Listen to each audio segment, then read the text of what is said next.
The NFL draft is just about 2 weeks away. But can you believe it, folks? This quarterback carousel continues to dominate the headlines.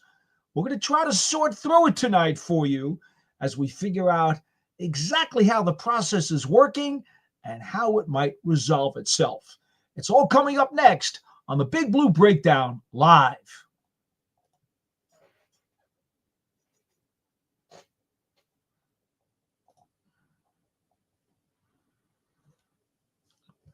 Hi again, everybody, and welcome to the Big Blue Breakdown Live. I'm Paul Dottino. So glad you could be with us tonight because we've got a very special guest that's going to be coming on in just a little bit. We're going to have Matt Simms, former NFL quarterback, of course, one of the members of the great Simms family who now run a quarterback school here in North Jersey. In fact, Matt's already joining us right now. So without further ado, after we're done with Matt, we're going to tell you today what happened with Giants General Manager Joe Schoen. I will recap his pre-draft press conference. There are many interesting nuggets that we'll be able to draw from there. But first, I want to deal with this crazy quarterback quandary, this crazy quarterback carousel that will not go away.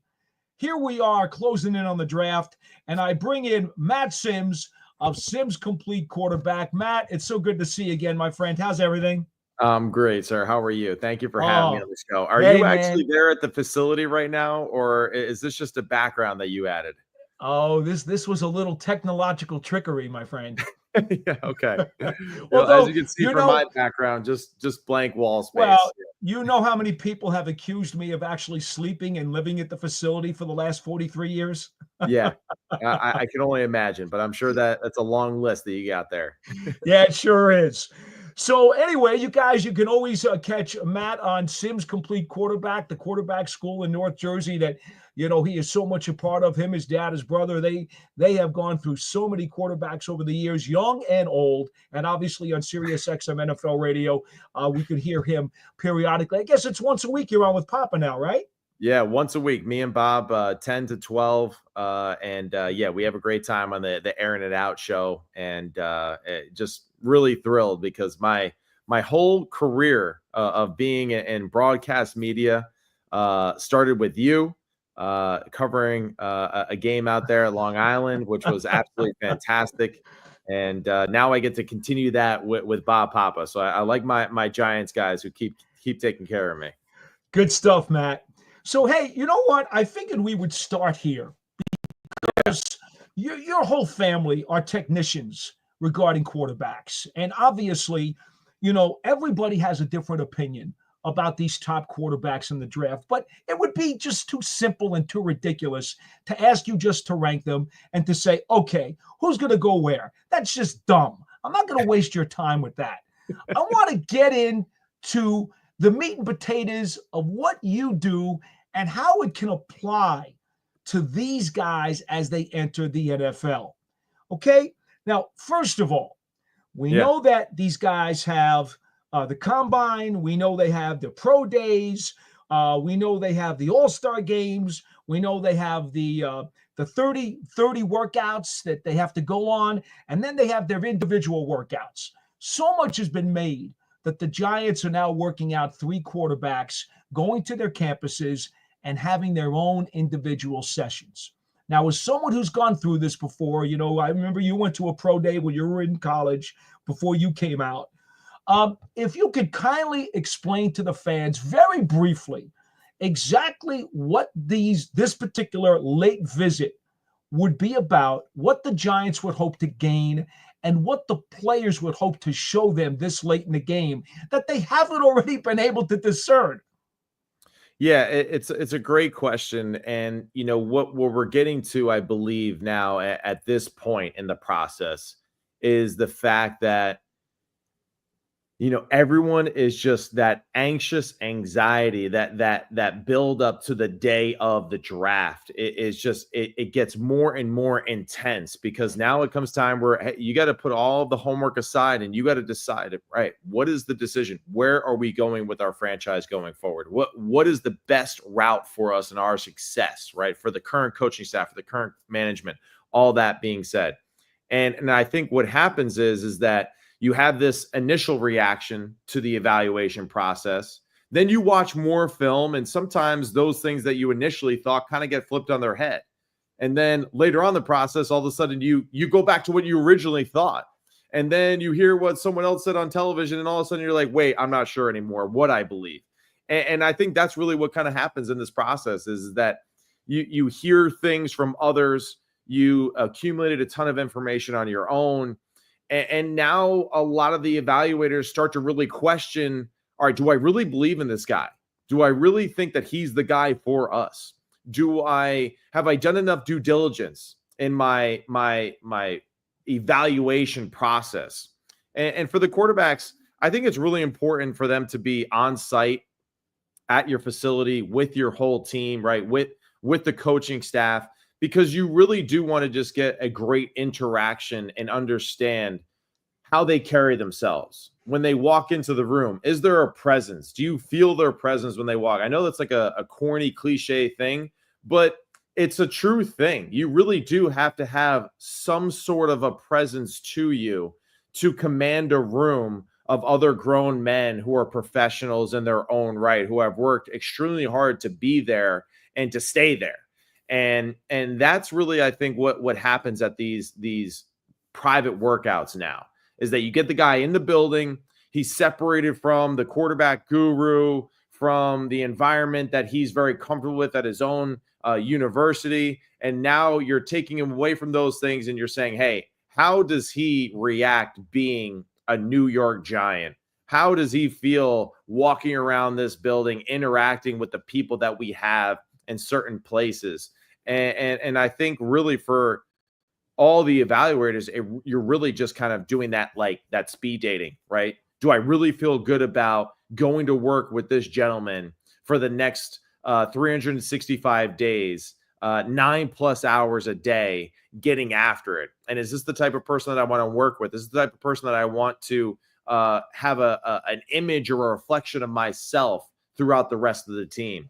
And that's where I think these private workouts, it's a little bit more on the personal level than it is just the overall what he can do physically in his environment with the pro days and what we saw on film. So it gets a little bit more into a personal side of it that I think is very important for the relationship aspect of player to coach. And I think it's important that people understand there are tools and skill sets that everybody looks for in a quarterback. And Right. we know that some of those blueprints can be a little bit different, and that's fair. But then what you're talking about is a lot of the intangibles, right? Yeah. Some of the stuff that you can't just see by looking at the tape. You need to know the guy's leadership skills, his command in the huddle, what are his work habits away from the field, how does he deal with his coaches, all these intangibles, which none of us really know. The teams do because they research it, but none of us outsiders know. And I think that's part of where a lot of this stuff gets lost. And a lot of fans don't understand that there's a lot more in that personnel file. When these draft guys sit down in the war room, they're not just looking at tape. There's a whole stack of stuff in that personnel file that can either up or down a player. Yeah. Absolutely. And there's a lot of personal things that go into this evaluation stuff that a lot of fans I don't think are really aware of, that it's amazing how much information the teams gather about each individual football player, their strengths, their weaknesses, how to help accentuate the strengths that they have, how to hide or at least coach them through or mentor them through some of the blemishes that they have in their career. And we have to remember too that these are still young men who are in their early 20s, who still have more lessons of maturity to go through to be the grown men or the grown professionals, right, that they want leading their organization.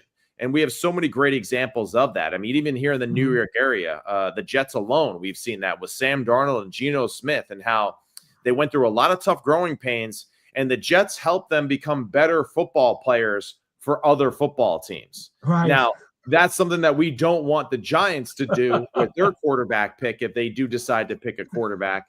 But that is the reality sometimes of the NFL, is that, and I say this to Big Fall all the time, a lot of teams that are selecting quarterbacks early on in the draft are preparing those quarterbacks for the second or third team that really will get the best product that they have to deliver to football teams. And a lot of that has to do with coaching and environment, of course. But yeah, I mean, Sam Darnold and Geno Smith are fantastic examples of that, where the development took some time. And I think for Giants fans, that's the biggest question, right? Is outside of Cam Ward, do we believe that Shedeur Sanders, Jackson Dart, Tyler Schough, guys like Kyle McCord and all them, can they be inserted into a starting lineup tomorrow? Right. And I think that's questions too that even the Giants coaching staff have to ask, because the Giants coaching staff, I mean, I think we all know the secret's out. They got to win. They got to win. They got to be somewhat successful and bounce back from the year they had last year. And for that to be leaned on to a rookie quarterback, I think that's a tall task, especially in our environment and what we saw last year on the field. So it's a loaded question, but that's another reason why I think I like Shedeur Sanders a lot too, in that situation, because he's dealt with all of that stuff, and I think there's a lot of comparisons with those things to like an Eli Manning, right? The two families have gone about it in two totally different ways, but the demands and the expectations from the fan base and from those around those two camps are very high. And a lot of people expect a lot from both of those families. And Eli did it with unbelievable grace, how he was able to manage those things on and off the field. For Shedeur, he's done that extremely well himself in his career, in his college days, while being the son of prime time and all that. And that's been really impressive. And that's something to me that I think is a great asset for a quarterback to be in blue.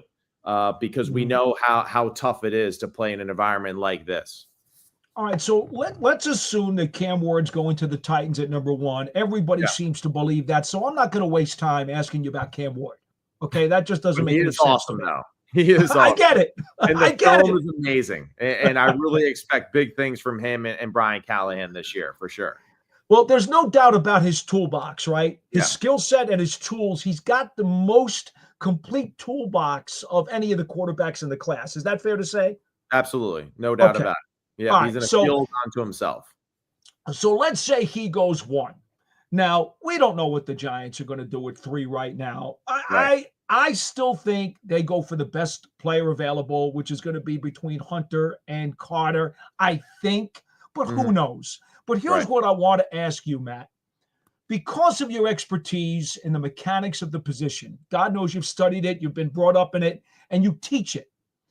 From the mechanics of the position, which of these quarterbacks, and I'm not asking you for the overall ranking of where you would put them in the draft, but which of these quarterbacks is the closest in terms of their toolbox and their mechanics? Let's say the next level is Sanders and Dart and Schough. Is that where the line of delineation is? Who has the closest toolbox or mechanics that the general baseline is going to look for in the NFL?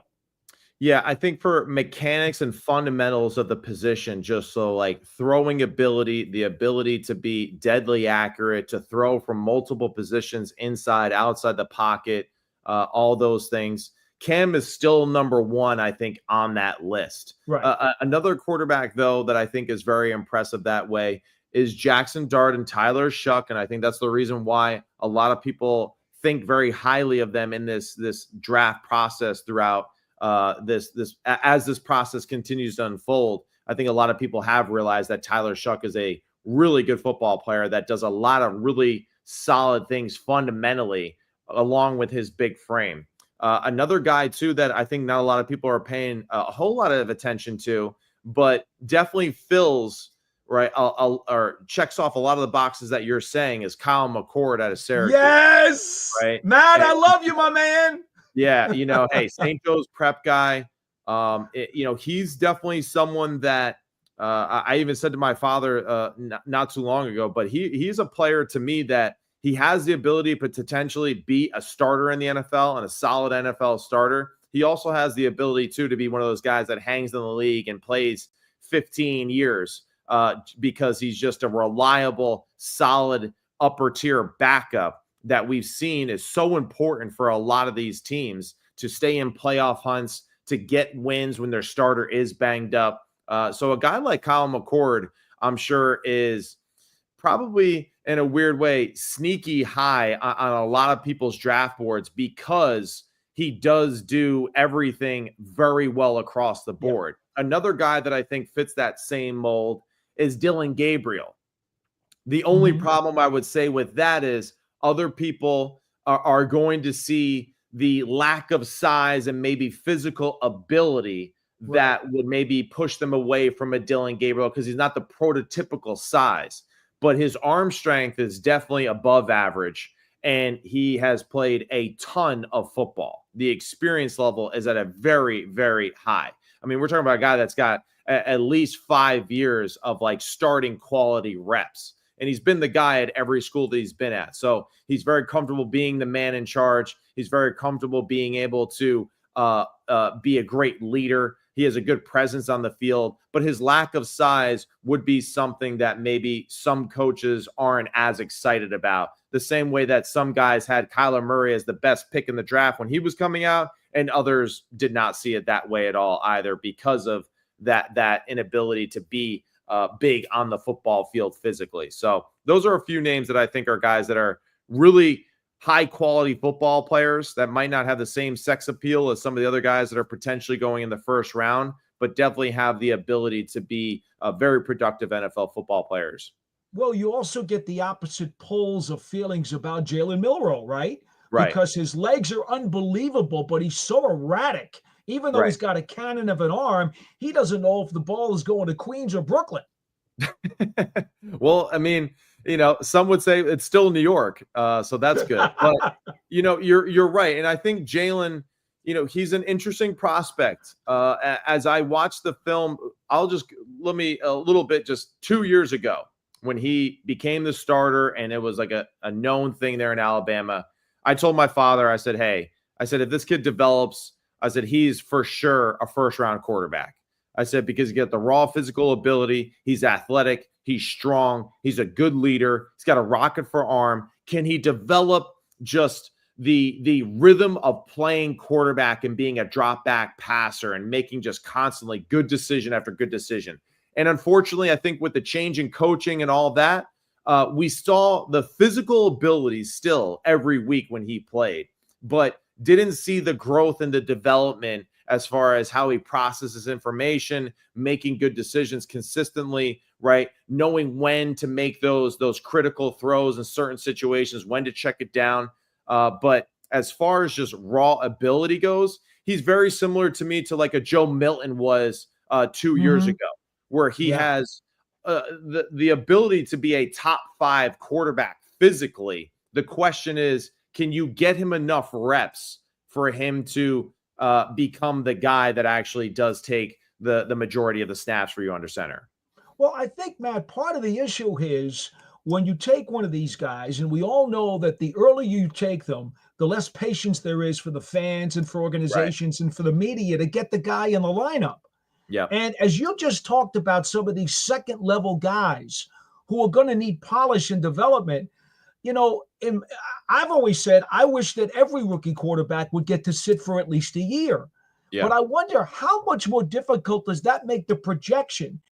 You're looking at the tools, you're looking at the skill set, you're looking at the mechanics, but that's still raw as they come into the league. It's all about how that development takes place over the time that they're sitting on the bench that will determine how successful they'll be when they finally take snaps. No doubt. And it's there's no crystal ball either, because there's guys that they check every box that you want to see, and for whatever reason in that NFL locker room, it overwhelms them and it consumes them, and it's really amazing that way. And that's why this really is that's why we're projecting, right? What is the best prospect? Who are the best prospects? It's all projection because none of it is based in reality. We don't know how these players will react to these different environments. And there's also no secret either. the best quarterbacks in the league are, well, they're also coached by some of the best offensive minds in the league. And that's the truth of it. And there's very few quarterbacks that overcome some of those situations that they're put in because of the coaching staffs that have been assembled around them, right? And whether or not they're being protected or not.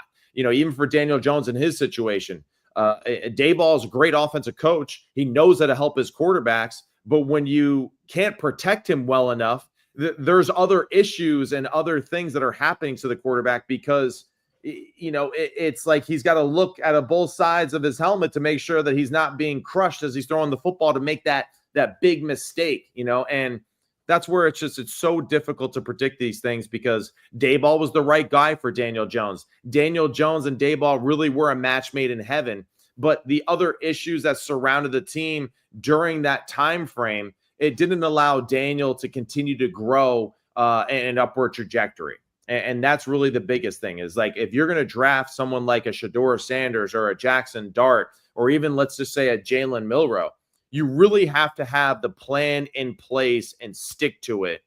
And only when that player exceeds that plan, like a Jaden Daniels a year ago, do you say, you know what, we were going to let him sit, but damn, he's so good. We just have to play him anyway, and we're going to make it happen. And that's where I think it's really important, I think, for everyone to be on the same page, right? Because again, they're young men and you really want to give them the opportunity to be the best version of themselves as they can be at the next level. Matt, if you got time for 2 more questions, I'd love to hold you. Let's do it. Come on. All right. So let me ask you this. As a technician and a teacher, of the skills that a guy has to polish up to get to the next level in the National Football League, which of the tools are the hardest to fix and which of the tools are the easiest to fix? Probably the hardest tools that the majority of modern college football players will have to adjust is just the time on task of the mental preparation it takes.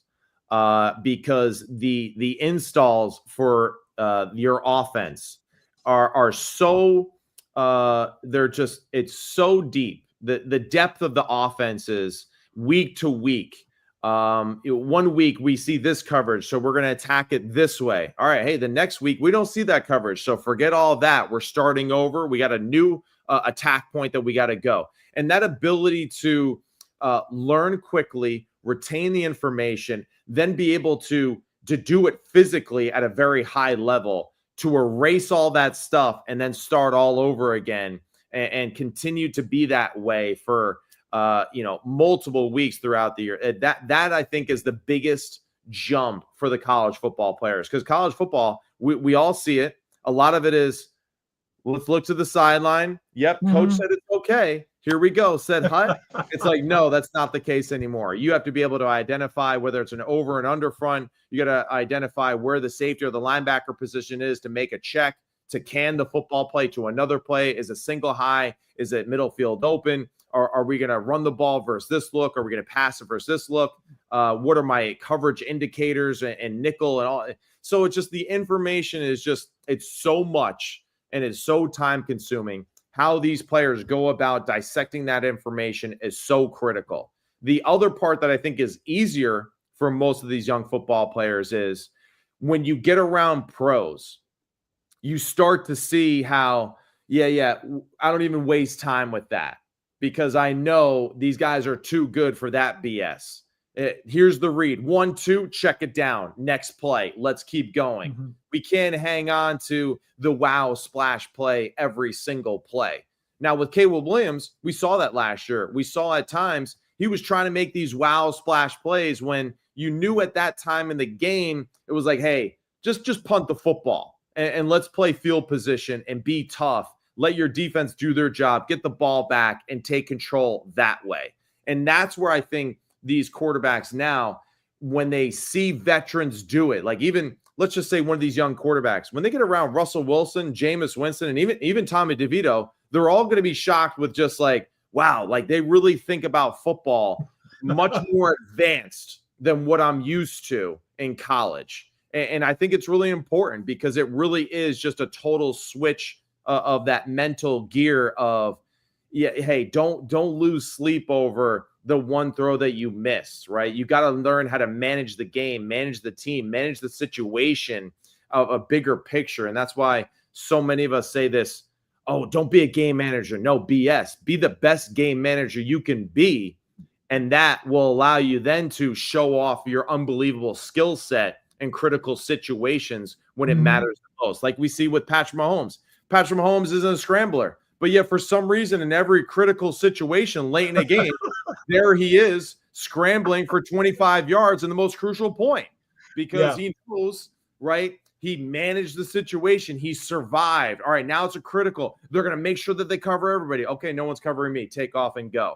And these are these veteran savvy things that these young quarterbacks, although looks difficult, they'll be able to learn fast because there are going to be so many great examples within their own locker room and when they're watching on film of these football players doing these unbelievable things that look simple to us on television, but in reality are just like very high level.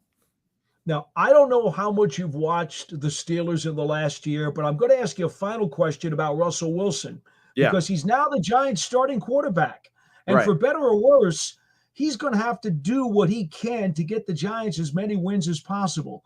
From a mechanics and physical perspective, he's not the same guy he was 10 years ago, when Seattle was going to the Super Bowl. He's not that guy anymore. We know that. There's certainly a little bit of diminished skills there. But what do you see from him physically that will give the Giants an opportunity, maybe not just to compete, but maybe to do better than some people think? Well, I think really one of his greatest skill sets is that, again, his confidence in himself and his self-belief, that's a real thing. And I think for Russell, even though that took a big hiccup in his career in Denver, I think he did a really good job of putting it back together there towards the end in Denver with Sean Payton and then again in Pittsburgh, right? Of just kind of like, essentially finding himself in his game again. I think in Pittsburgh, the offense wasn't really suitable to him particularly. I think the offense was a little simple. It was a little like we're playing not to lose type of mentality. The truth is that Russell, his skill set as a thrower is probably about the same as it was early on in his career. I would say the difference is that he's not as quick twitch. He can't be as elusive as he was. And as he's gone throughout his career, he's, that was the whole let Russ cook thing, right? Let Russ drop back and throw it and all that. But the truth is that that's not the player that he is. The truth is that Russ is the example of a guy that should be a game manager, that should be 20 or 19 of 25 every single game because he makes the right decision. We control the line of scrimmage by running the football. He doesn't make that massive turnover that crushes us. And he allows us to stay in the game up into the last moment for us to actually have an opportunity to win it. And that's Russell's greatest strength, right? And his ability to play in rhythm at times is, in Pittsburgh especially, you saw it where he wanted to scramble and create, and it just wasn't the way it used to be. Right. And I think that's something where Daboll, I think, is a great communicator that way. And he'll be able to be like, hey, Russ, we don't want you to be the Russ of Seattle. We want you to be the Russ you are now. And we're just going to help you, right, with how we call the plays to be solely focused on you and your ability at the current moment. And with the revamped offensive line, with I think a refreshed attitude about just far as the overall team and how they see themselves, and another year of growth from Malik Neighbors and getting their tight end back healthy, I think all of these things will be big important things for Russ and his tenure as a New York Giant. Great stuff from Matt Sims joining us tonight on the Big Blue Breakdown. Matt, I appreciate your time. I know it's getting a little late, so I'm going to let you out of here. Again, folks, Matt Sims can be found at Sims Complete Quarterback and also at Sirius XM NFL Radio each week with Bob Papa. And I could just tell you, my man, it's always great to talk to you. Paul, you're the man. Love you, bro. Really appreciate everything. You're unbelievable mentor for me. I really appreciate it. Your knowledge and wisdom of the game is it's ridiculous. I mean, you're an encyclopedia of just information about football. And I can't wait to be next to you at camp again, talking ball and hearing your evaluation of the team and the players. It's one of my favorite things to do. Unfortunately, I can't share that information with anybody, but still, That's true. it is damn fun to listen to you break down the game that you know so well, and I'm honored to just be a part of that. You're I just want to know, how much do I owe you and Big Phil for that endorsement? You don't owe me anything. Because I'm a decent guy, I think, but Big Guy, I don't know. You'll have to settle it up with him, man. You know how Big Guy is. He's a tough cookie that way. Not all the best to you and your family. We'll talk to you soon. Thank you. You're the man. Appreciate it, guys. Matt Sims joining us today on the Big Blue Breakdown Live. So glad to have him on the program. And you just heard what I thought was some valuable information that you guys can now interpret and kind of put into your thought process as you're kind of trying to sort through this quarterback quandary. You see, I didn't just want to ask him about a simple ranking of the quarterbacks, because anybody can look at a guide. You can look at every mock draft that's out there. There's only 5.3 trillion mock drafts available every week, and find out who the best guys are. That's everybody has a different opinion. I thought it was better to go into some of the mechanics of what the teams are looking for, what the coaches are looking for as they go through the process, and how some of this stuff kind of goes into the stew before the stew gets served on the table. So I appreciate Matt Sims very much for coming on the program today, and that was certainly a joy to have him. Now, I certainly want to get to your chats, because we got a whole bunch of them over here that I certainly want to get to. In fact, let me knock some of them off, and then I want to go to a recap of General Manager Joe Schoen's Giants pre-draft press conference today, because there were quite a number of things that I think you folks are going to want to hear, you'll be interested in, and maybe even kind of start thinking about as the Giants prepare for the draft now in less than 2 weeks. Scott Young, by the way, comes on and he's addressing Christine, who's unable to be with us tonight. She says she's got some medical issues, and I appreciate that. So, my goodness, get well soon. Scott says, wants Christine to do better, hopes that the Giants come out with a top player in the draft for Abdul Carter or Travis Hunter. That's what Scott's looking at, and I absolutely understand that. That's the way I feel about this draft right now. We continue, and let's see. Scott says, loved what the GM had to say today. A lot of different thoughts. Again, we will discuss that in just a bit. Aiden Fake says, good evening and hello. Iman Perry, hallelujah. Can't wait for this draft to be over. Iman, I cannot tell you how much I agree with that statement. Okay? I guess since the first couple of weeks of the season being over, that's when I dive headfirst and I do a crash course into everything NFL draft, including spending a week at the combine. And let me tell you, I'm kind of burned out by it right now. I really am. It's like, let's stop talking about the players. Get the players that are going to be on the team that you cover, on the team that you watch, and talk about what those guys can do or will try to do on the field. I personally am tired of talking about, well, who's it going to be? My goodness, it's like Abbott and Costello. Who's on first? What's on second? I don't know who's on third. Done with it.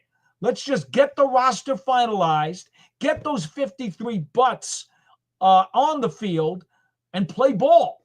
I'm with you, Iman. I'm with you 100%. Fantasy-wise says, my question is, if Hunter was only a cornerback or a wide receiver, would he still be a top 3 pick? He would be a top 10, in my opinion, fantasy-wise. I'm not sure. No, I don't think he would be a top 3 pick if he was just one or the other. But the ability to significantly impact the game from either side of the ball is just too much. It's just way, way too much to ignore. I will discuss Joe Schoen's comments about him in a little while if you could stay tuned, because I think you'll find them very enlightening. Scott Young says, yes, that was the son of the great Phil Simms. Indeed, it was. Shout out from Mikey C to P. Dot and Matt Sims. Shaman Haleman Sr. says, hey, Bob, I'm not sure where that's going. Or Gary Gaston there. Looks like he's got himself a high five. Very cool. Gary says, Paul, Joe said he received calls for a trade. How do you feel about that? How far would you trade down and price? Well, Gary, I've been told independently from people outside the building that there are at least two teams that have called the Giants in an attempt to move up to the number 3 pick. Now, I think it would take a real haul for me to move out of the number 3 choice. And I've already said many times on this show and on Big Blue Kickoff Live that it would take at least a first-round pick next year for me to be able to do that. Now, how far would I move down? I wouldn't want to move down more than 3 or 4 spots at the very most. You know, I've often said that I'd go down as far as the Raiders at 6. The Raiders now have a quarterback, as we know, in Geno Smith. I don't know how connected they're going to be to Shedeur Sanders as they were a couple of months ago. They seem to have died down with that a little bit, although apparently they are having a private personal workout with him. So maybe there is some heat there. Maybe you can get the Raiders to give you a shopping cart full of picks to move up to number 3. I'm not sure. Here's the Big Boo. Says, hi, guys, and hello to you. Scott says, with generational talent there at 3, you'd have to give me a bundle to trade down. You call it a bundle. I call it a Godfather offer, one that you can't refuse. Or a shopping cart, if that's what you would prefer. Scott says, hi, Big Moo, getting ready for NFL draft night. It is Christmas, and Big Moo says, can't wait, Scott. I'm excited. Scott says, I don't want to take a quarterback at 3. I'd like to take a defensive tackle at 34, then a quarterback with our 3rd round pick. Well, you know, it's interesting, Scott. You heard Matt talk about the dark horse of the second-level quarterbacks, and he also happens to be mine, and that would be Kyle McCord out of Syracuse. I like McCord very much. I have said before that Cam Ward is obviously the best quarterback in the draft, as everybody has already told you that. But my second level of quarterbacks, if I were in the Giants general manager's chair, again, and I don't know all of the intangibles and so forth, but just by looking at the film and meeting some of these quarterbacks at the combine, my second level of quarterbacks are Jackson Dart, Tyler Shuck, and Kyle McCord. Now, I think you can get Kyle McCord at 99, which would be the end of the 3rd round. If I felt it was necessary to take him there, I could pull the trigger. Or, for that matter, go to the 4th round at 105, which is only 6 picks later, and perhaps you could get him there. I do think he is vastly underrated. I think he has plenty of intangibles that professional coaches look for. As I looked at his tape, I wrote down a few notes here in terms of McCord. I wrote down he's very sturdy and strong, certainly gutsy and brave. He's got timing, anticipation on his throws, accuracy, does not have the strongest arm, but a good enough arm to play in the NFL. He tends to be a little too brave sometimes, okay?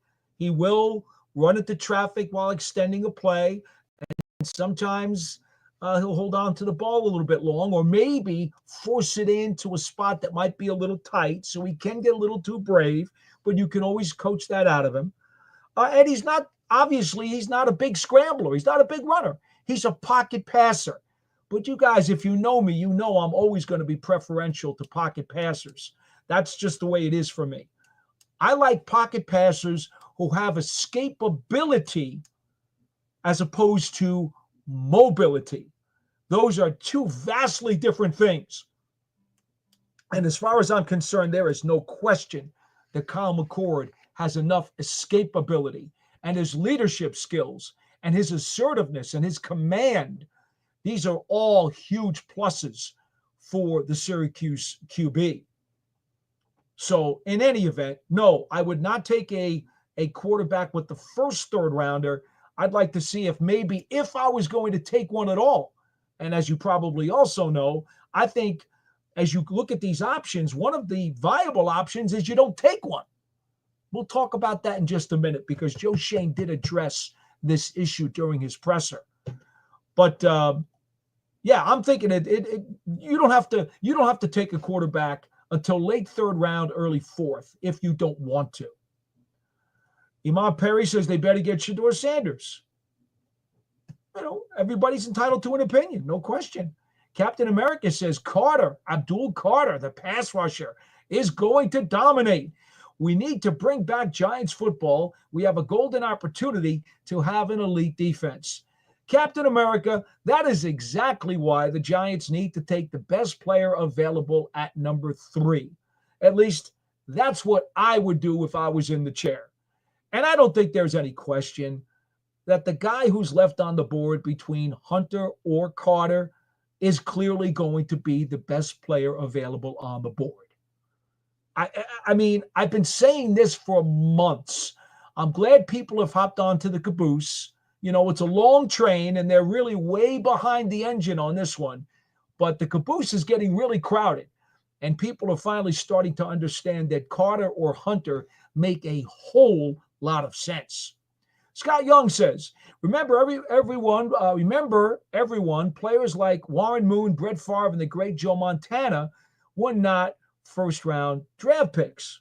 Scott, did you know the Giants tried to sign Warren Moon when he came out of the CFL? Yeah, they sure did. George Young did attempt to sign Warren Moon, but he wound up going to the Houston Oilers and taking their check and their money instead. How about that? Warren Moon could have been the Giants starter, but instead it wound up being one Phil Simms, who had one dynamite career, which included 2 Super Bowl rings, of course, 1.5, as he will tell you, he will always regret the broken foot that cost him the opportunity to finish off the 1990 Super Bowl season and Super Bowl 25. But, he was a great part of getting them even to where they were so that Jeff Hostetler could finish it off. Justin says, my dog, Matt Sims. Yeah, well, Matt's gone for the night. But again, folks, if you're joining us late and you did not get a chance to listen to Matt Sims, Matt did give us the first 25 minutes of the program. And we talked about the behind-the-scenes stuff, the philosophy, the ingredients, the recipe that goes into cooking the stew that allows teams to decide who or when they should take one of these collegiate quarterbacks. I thought that was a different angle to take and maybe give you guys a little bit of information that maybe is behind the curtain that you don't hear a lot of when people just spew off mock drafts. Iman says, no, they weren't. And I'm not sure exactly what that's in regards to. Captain America with a big laugh. Scott Young says, of course, Tom Brady. Iman Perry says, Mike Kafka and Daniel Jones were a match made in heaven. Well, certainly in 2022, when the Giants made the playoffs and Daniel Jones did have himself a fine season, Kafka was calling the plays as the offensive coordinator that season. Captain America says, if Wilson is playing at a high level and we're winning games, what do you do with him? Do you sign him again? Well, you just heard Matt Sims, and I'm going to defer because he is a quarterback teacher. Remember, he's into the mechanics and the tools, and he has a school. Him and his family have a school, so he's got a keen eye for this, and you heard what he said. So maybe the legs and the twitch in the legs isn't quite there anymore as Wilson approaches 37 years old in November. But what do we know about Russell Wilson? Well, we know he's got a great deep ball that's never left him. We know he has a very strong propensity for ball security. He doesn't throw it away and get intercepted. his touchdown to interception ratio was well over 3-1, which would just make every coach incredibly happy. We know that he won, I believe it was 6 out of his first 7 games as a starter last year with the Pittsburgh Steelers until their schedule got incredibly difficult down the stretch. Weather was a factor as well. Okay. And he had some guys banged up on his offensive unit, and he maybe was trying to, or being asked to do a little too much. Also seemed to have some trouble with the communication in terms of the smoothness with the Steelers offensive coordinator, Arthur Smith, who apparently, according to some reports, always favored Justin Fields and was not real thrilled that head coach Mike Tomlin had kept one Russell Wilson in the lineup. So here's the thing. Wilson still has the arm. It doesn't look like he's lost much, if anything, off of his arm. And obviously he's got the vision and the smarts and the ability to take care of the football. Those are all very important things if you're the Giants and trying to climb back into respectability. As Matt said, and again, this is not necessarily a bad term. Some people over the years have always liked to say when you call a guy a game manager, that that's a really bad thing. It's not necessarily a bad thing. If you have a really good defense, and the Giants believe that they are building a really good defense, and you've got at least average, if not better than average, special teams, and we can see they've addressed that as well during the offseason, well, then you know what? You can afford to be somewhat of a game manager on offense, because the other 2 parts of the game, you think you're going to be at least able to gain a draw, if not an advantage. So if the Giants don't ask, Russell Wilson to be high-flying, daredevil Russell Wilson, and ask him to, make a ton of plays above the X's and the O's, well, there's no reason why, with his record of durability, and yes, I know he had a calf injury that cost him the early part of last season. But if you look at this guy's durability over a dozen years in the NFL, he has been incredibly resilient. And so, Captain, I guess what I'm telling you is I'm one of those people who believes that despite the fact that Wilson's going to be 37 this year, I think he's got good ball left in him. I think he could get the Giants back to being a competitive team, give them meaningful games to play during the final month of the season. I do believe that. It is possible. And if he does well enough, well, maybe there's an opportunity to re-sign him for another year. Doesn't mean necessarily he'll start for another season. Maybe he does. Or maybe he doesn't. But you just leave that door open. You just let him go out there and let him prove it. Let him earn another contract by going out during the 20 and 25 season and trying to ball out. There's nothing wrong with that. Being on a 1-year deal, having to earn your keep for the following season. There's nothing wrong with that at all. And if he does it, well, then you talk to him and you see about maybe bringing him back. And if he doesn't do it, well, then nothing is lost. Then you just say, okay, we're going to move on, and we're going to have to do something else. That's all. Scott Young says, what about Tyler Schough, Paul? What are your thoughts on him and his injury history? Is he a big risk, maybe in the 3rd round, if he lasts that long? Well, here's the thing with Schough. He had a fractured fibula. He had a fractured collarbone, then also had a re-injury to his collarbone.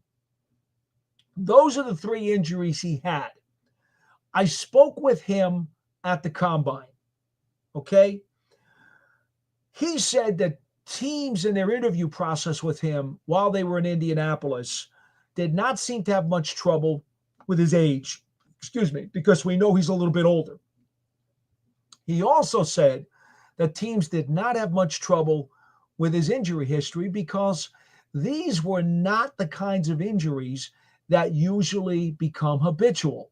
They were not soft tissue injuries. They weren't mysterious injuries. We're talking about 2 injuries to a collarbone and one injury to a leg, to bones. These are legit. Like, you don't got to go to MRIs to see what's going on with the soft tissues. And it's a mystery. It's a deep bruise. It's a hamstring. It's a strain. Oh, when is he going to come back? Don't know. How does it feel? Test it. No. These were very easy to diagnose, very concrete injuries. Believe it or not, trainers actually like those better because, number one, they can give you a definitive answer on what it is, and they can usually give you a pretty definitive answer on how long it's going to take to rehab and what it is that they need to do to get you back on the field. It's the mysterious injuries that they've got problems with. The soft tissue injuries, those become a real issue because they just don't know, how long it's going to be. What is it? Oh, you're saying you got soreness and your leg is bothering you. Well, we think it's a groin. Oh, well, you better sit out a couple of weeks. 2 weeks later, I tried to run and I felt tightness again. All of a sudden now it becomes a 6-week thing. So, to be frank with you, Scott, no, the Tyler Schough injury situation would not deter me from taking him if the value was right at the time, you were on the board. Imam Perry says, really? Not sure what that means again, Iman. I'm sorry. Scott Young says, I was at the game when Phil got hit. Terrible rainy day. Yeah, you remember it well, do you? Buffalo Bills. Freezing rain in the Meadowlands, Giants Stadium during that 1990 season. And Phil suffered a broken foot. And that was the end of his potential run to quarterbacking another Super Bowl championship. Imam Perry says, damn, Warren Moon could have won 2 Super Bowls.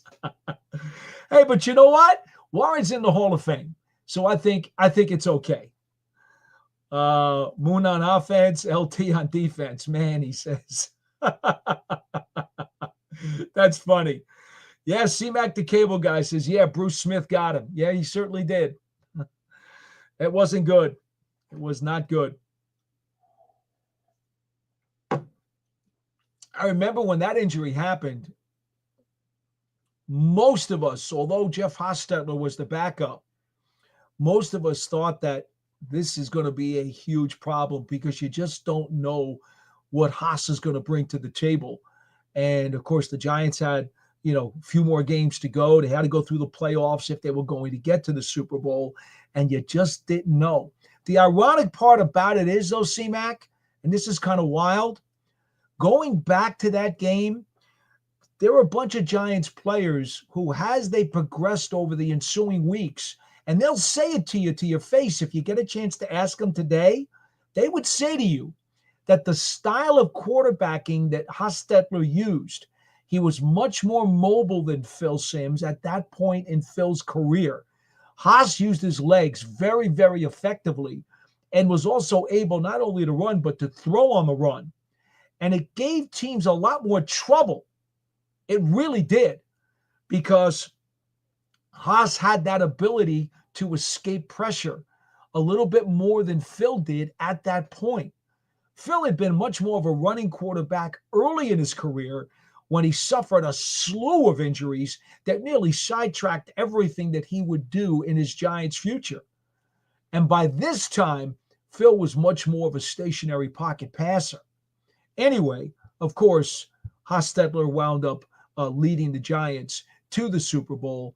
Rodney Hampton, remember, broke his foot in the playoffs, and then Otis Anderson did what he needed to do, and, of course, was the MVP of Super Bowl 25 against the Bills with that incredible record-breaking third-quarter drive when they held the ball for nearly 75% or whatever it was, 70% of the third quarter. Okay, Captain America says he remembers watching the game. C-Mac the cable guy says they became a running team after the injury. All right, Brutus Gorham says, forget this Russell Wilson thing in insanity. He probably means insanity. if we do not take Shedeur Sanders, if available, how Mara will leave this up to Shane and Dable is wild to me. We trading 1 or 2 years for having a franchise quarterback for 15 years. Well, that all depends on what you think of Shedeur Sanders. If you don't think he is that guy, then you're not passing on anything by not taking him. If you do think he's that guy, well, then if you take him, you'll find out. And if you don't take him, then you missed out. It's really that simple.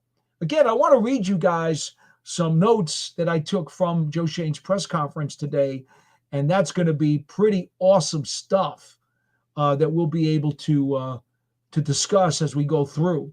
C-Mac, the cable guy, talks about 39-20. That was the score of Super Bowl 21 when Phil Simms beat the Denver Broncos. And 20-19, that was the score the Giants used to beat the Bills in Super Bowl 25 when Hostetler was the quarterback. He says that reflects the difference in the QBs. Well, it's also about the game plan. C-Mac, they wanted to keep Kelly and that red gun attack off the field. So what they really wanted to do was slow the game down and grind it, not just because there was a change in quarterbacks, but also because they wanted to give the defense as much of a break as they could, knowing that if Kelly was on the field, that was a Bills team. I think they averaged almost 40 points a game in the previous month before they played the Giants. So the idea was you got to do what you got to do to win. And it doesn't matter what it looks like on the statistics. So that was a big part of it. Of course, Scott Young says, how did Jeff Hostetler never fumble that ball in the end zone in the Super Bowl was remarkable. A couple more here before I get to Joe Schoen's comments from earlier today. P-Dot, what's up, my man? Says Isaac Moore. How you doing? What are your thoughts on the Giants QB situation after this year? I see them getting a project, and if that doesn't work out, they will sign another veteran free agent. Isaac, look, I'm all for taking a project quarterback in the middle rounds. Kyle McCord out of Syracuse, to me, would be a really sweet pick at 99 or 105. Okay? If you're going to go for Tyler Schough, you're probably going to have to take him at 66, at the top of the third round. That's my guess. Some people think Schough is going to sneak into the bottom of the first round. I don't think he's going to be there at the top of the third. And if you're the Giants, I don't see how I don't know. Do you take Schough at the top of the second round? Do you do that? I don't know. Do you take him at 34? I'm not sure. All right. C-Mac says, if he was all that, Cleveland would snatch him up. I think you're probably talking about Sanders. And that's right, because Cleveland needs a starting young franchise quarterback too. So if Sanders is that good, God bless you, Cleveland Browns. Go right ahead and take him. You're picking second. He's yours if you want him. The Big Moose says, Paul, where are we taking a running back and who do you want? Well, I'm of the opinion, from my running backs room, I would want a big, strong, powerful grinder. There are a bunch of quicker backs in this draft that will probably go quicker, if you pardon the pun. But that's the way offenses are these days. They're designed for the quicker strikes, for the passing game, and that kind of stuff. I think that the Giants have Tracy to do those kinds of things. I'd prefer to see them go, myself, with a pounder and a grinder. So I'm a Scatterboo guy, okay? I think he'd be great. I think third round is probably the sweet spot for him. Ollie Gordon would be another guy I would be very serious to consider in terms of drafting someone, on the second day if you were going to go third round. But I have a sleeper pick amongst the running backs, and I know this. Okay, Caleb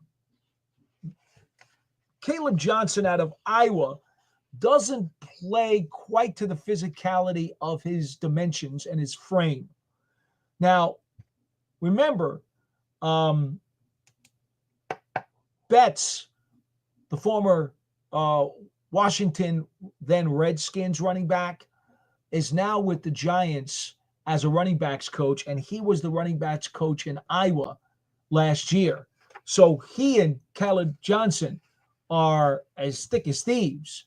So I could understand if they wind up going in that direction. I'd like to see Johnson run with a little bit more physicality and grit and power because he's got the frame for it. I just don't think he necessarily shows it all the time. And Omarion Hampton is going to go in the first round. If you're the Giants, you're not taking Hampton at 3. So that's why I don't even talk about Omarion Hampton when I discuss running backs for the Giants, and I talk about big guys.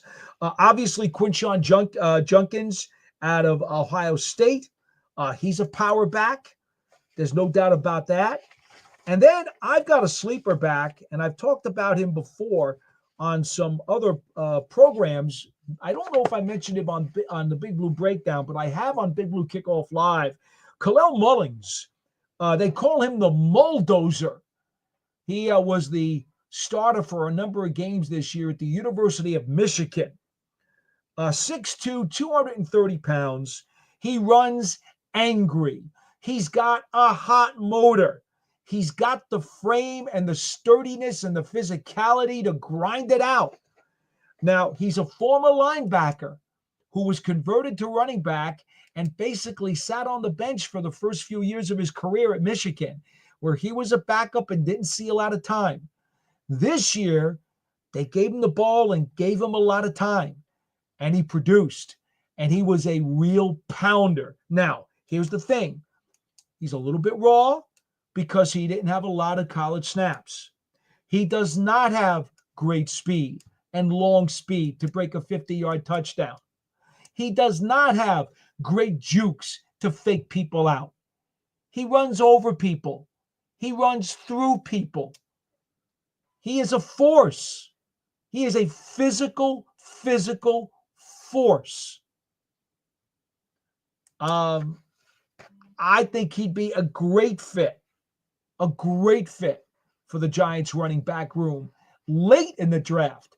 This is the kind of guy, because he only got a lot of carries this year, and because he's not fancy and explosive and quick and gets all those measurables, that get people excited and doesn't really factor in the passing game very much from what we've seen.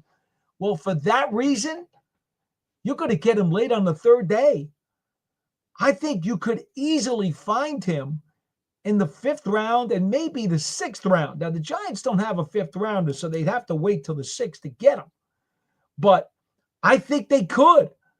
I think as a value pick, when you talk about a specific role of a grinder and a pounder in the running backs room, the Mulldozer out of the University of Michigan would be a sensational pickup. He would fit the Giants room perfectly, in my opinion. If you can't get one of those guys earlier, Junkins or Thibodeau or Ali from Oklahoma State, and I'm drawing a blank now. Of course, Ali Gordon out of Oklahoma State. Those other guys are going to get drafted early. The cluster of backs that are going to go in the late 2nd round through the 3rd round into the early 4th, there's going to be a slew of running backs who are going to go. So if you wanted to wait and you thought you needed to get something else there, that there was better value, I think Mullings is a great sleeper if you want to power back. All right. C-Mac, the cable guy, I like Tyler Shuck better. He says you get what you pay for. Captain America says it's not the end of the world if we don't get a quarterback at 3. There are other quarterbacks. There might be a gem. Captain, just try explaining that to some of the other vocal people in the New York area who seem to believe that it's a must-get at 3. When I read to you some of the quotes that Joe Schoen gave us at the presser today, you'll understand how he feels more like you and I do, that it's not a necessity to do it at 3. Imam Perry says, Dion telling Cleveland not to draft Shedeur Sanders. C-Mac says, we need explosive plays and players on offense. So I'm guessing you would rather have more of a speed guy as your other running back, even though Tracy already fills much of those roles. I understand. The more the merrier, right? It doesn't mean you can't double up on one of those guys. I totally get that. I'm not saying that you're wrong.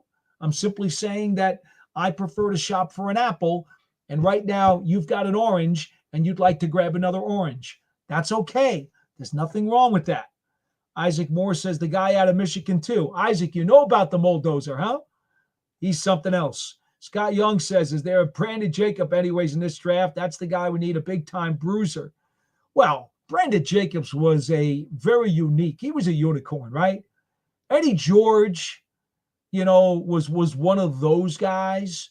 Brandon Jacobs, obviously, I don't want to get people crazy at me saying you're comparing Brandon Jacobs to Eddie George. But in terms of the style of back, a big, I used to sometimes joke with Brandon because he and I had a great relationship. I used to call him sometimes the Brahma Bull because he was just such a massive force that he could scare the living bejesus out of you just by looking at you because he was just so huge. There's not a lot of those guys in the league. They're just not. They don't play running back. The lifespan is too short, and they also get beaten up because their knees take a pounding. Mikey C, I wouldn't be surprised if G-Men draft 2 running backs, depending on how draft goes. Draft 1 and sign rookie free agent Mullings is a beast. You think Mullings won't get drafted, Mikey C? You think that Mullings is going to go undrafted and you'll be able to pick him up on Sunday morning? Ooh, he played in the Big Ten for the Michigan Wolverines. Do you honestly think he doesn't get picked at all? Hey, I'd be surprised. I'd be very surprised. But, hey, I appreciate the fact that you like the player because he would be a great fit. You're also saying R.J. Harvey and Mullings' backup Tracy is a mean backfield. Yeah, I wasn't as high on Harvey. I know John during the day when we do Big Blue Kickoff, he likes R.J. Harvey. I don't think he ran angry enough for me, certainly on a consistent basis. He's got tools. The notes I wrote down on Harvey, let's see here. I wrote down vision, really good vision, sees space well and runs to daylight. He cuts very well. He's got really good work on his cutting, and he's got a second gear. Again, he's one of those guys who is more explosive. But I thought he was a little bit indecisive in his runs at times, did not run very angry, and was an issue in pass protection. So those are some of the thoughts I had when I saw some video on R.J. Harvey. Isaac Moore says, it's our secret, P-Dot. How about that? All right, so let's go through Giants general manager Joe Schoen's pre-draft press conference today. And I'll go through these items that I've compartmentalized because he was all over the place with the different questions. I've compartmentalized them by subject so that we can make this a little bit easier for you to understand. And again, by all means, and let me get this link up here for you. If you would like to get onto the program and you don't want to do the chat, you can call a video call or audio call through this link. All right, there you go. We could do that, and we could certainly take your phone calls and or video calls. All right, here's what Joe Schoen said today. First of all, regarding the workouts of the quarterbacks, Milroe and, oh, wait a minute. We have an error occurred. It says, please try again. The link to reach me. Let's try this one more time. Okay. Here we go. And we hit the button. And let's see what happens. There we go. Okay. So here's the thing. Joe said as far as the private workouts that they're having with Sanders and Milroe and Schough this week, He said the problem was scheduling issues. He said that most of these players, these quarterbacks in particular, they like to have their private workouts after their pro days. Now, the problem was, as you started moving along in the schedule, you had Giants scouts who had scheduling issues that they had to deal with as they were traveling around the country for pro days. As you know, Joe Schoen himself was going to pro days. We had many players, they get the 30 visits, as you know, players who come to the facility and have to go through the car wash with the Giants' different departments as they try to vet out some of these prospects. And the scheduling just became so difficult that what Shane told us was these private workouts were scheduled quite a while ago. And it just happened to be that this week coming up, remember, all of the visits had to be done by today. The 30 visits when you brought players to your campus had to be done by today. Now that those are officially done, the local pro days done, and the 30 player visits are done, now things slow down. The Giant scouts have been all in attendance for the last week trying to configure the board with Joe Schoen and the personnel department. Now they actually have a few minutes to breathe. So that's why these workouts, these private workouts, were scheduled now. This has nothing to do with all of a sudden deciding that, oh, we want to focus in on a player. No, this is part of standard operating procedure. As Joe Schoen explained it to us, these were planned all along, guys that they knew they were going to want to take a look at, and they just happened to have to be scheduled later in the process. He also told us today that despite what you've read in the media, that they are scheduling these 3 quarterbacks for private workouts, they have other private workouts scheduled for non-quarterbacks.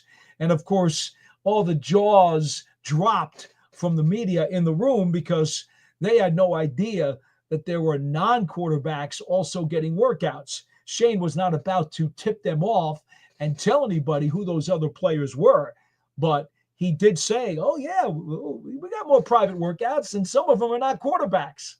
So that was kind of funny. That was his ability to kind of throw a little bit of spice into the tomato sauce, if you will.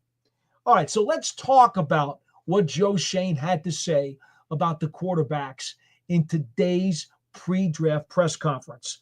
He said that the Giants are happy with the makeup of the room right now. That is a quote. And he said that he believes they've improved it by adding veterans Russell Wilson and Jameis Winston. He actually used the words not mandatory in terms of drafting a quarterback in this year's draft. He said, you know what? In terms of young franchise quarterbacks, quote, if there's not value at your slot, you can't control it. And you're not going to force it. He mentioned that there is value in drafting a young backup quarterback because backup quarterbacks these days get as much as $10 million a year.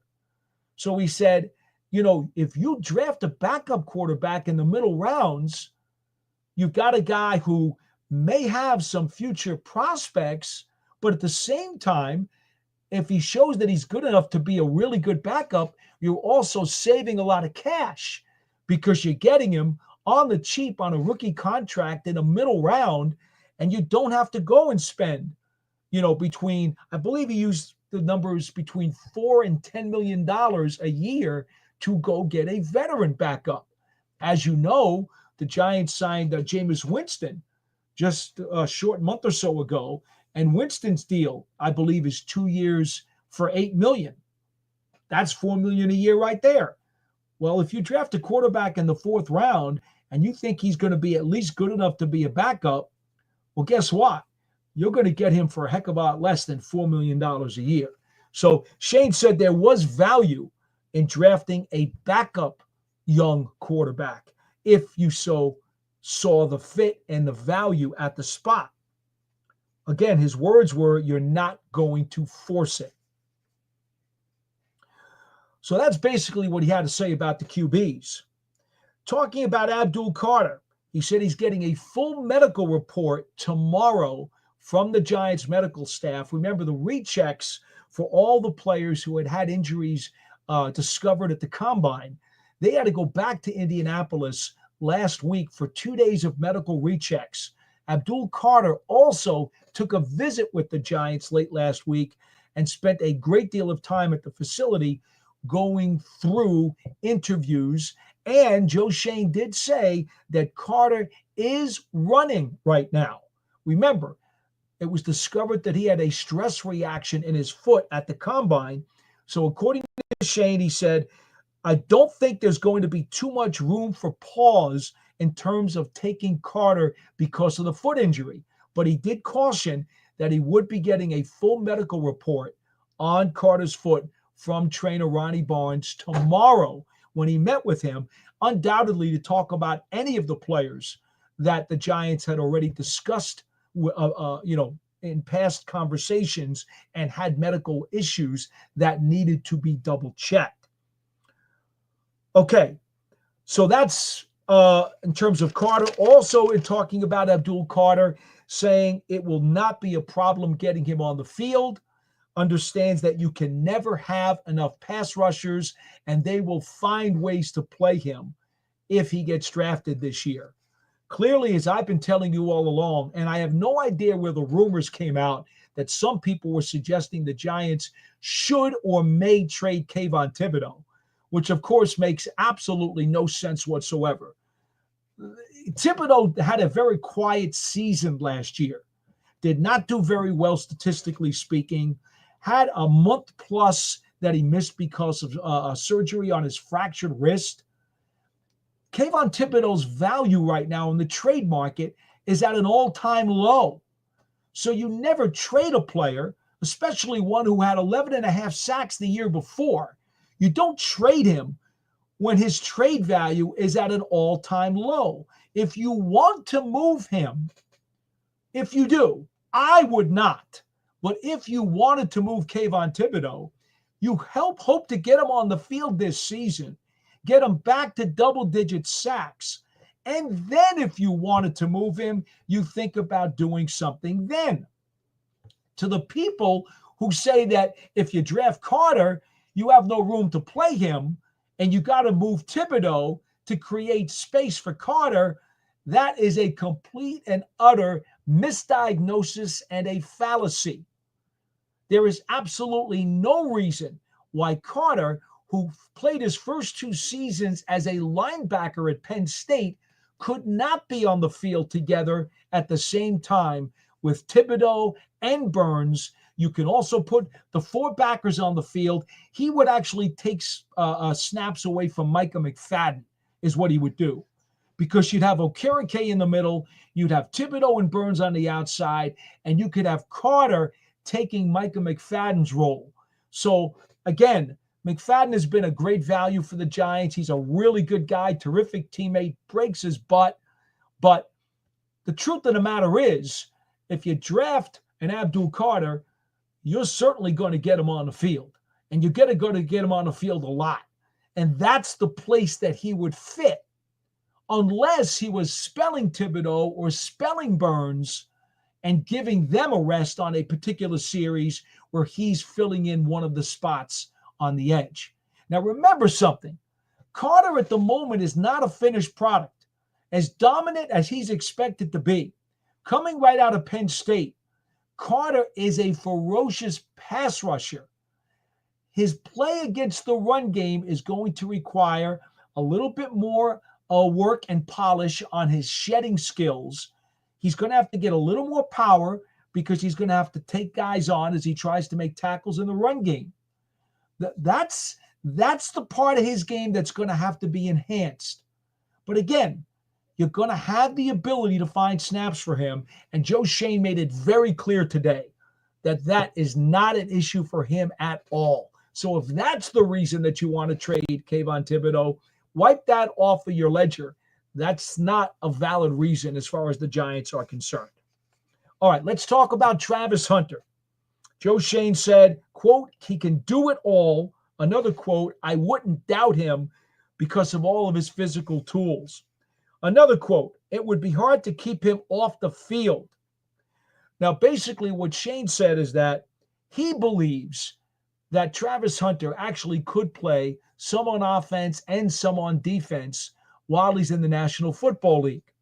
He did say that the two concerns would be this: durability over a full 17-game season. You'd have to monitor very carefully how many snaps you gave him on both sides of the ball. But he said there is no doubt physicality-wise, or physically, I should say, he has the toolbox, he has the desire, the want to, the intelligence. He's got all the stuff that makes him capable of doing it. But Joe said it was a question of how many snaps do you give him at both spots because of a potential durability issue? Would he wear down over the course of 17 games? And also said that the meetings would be an issue because, and this is a key spot, if you remember listening to Penn State play-by-play guy Steve Jones, who we talked to on our program last week, the biggest impediment to Hunter playing both sides of the ball is that he's going to have to be in meetings. He's going to have to be in offensive meetings and he's going to have to be in defensive meetings. There's only so many hours in the day. So you'd have to decide how much do you want him in the offensive meetings? How many minutes or hours do you want him to spend on the other side in those meetings? How many chapters of the playbook do you want to give him so that you don't overload the guy's mental situation? Remember, the NFL is so much more complex than the NCAA game. There's no question about that. It's much, much more complex. So how do you do it? And that's something that would be heavily monitored. And Joe said you would have to figure out how much time do you want to spend preparing him on offense and then also on defense. Okay, he was asked about what do you do when you're up there at number 3 and there's such a great player on the board, but you also have a great need at another position. Clearly, this was a camouflaged question by one of the writers who was trying to get a feel for, do you take the best player available or do you get desperate and force a quarterback? Well, Joe Schoen wasn't falling for that one at all. He simply said when it comes to a blue chip player or a generational type player, his quote was, "You don't pass on that type of player."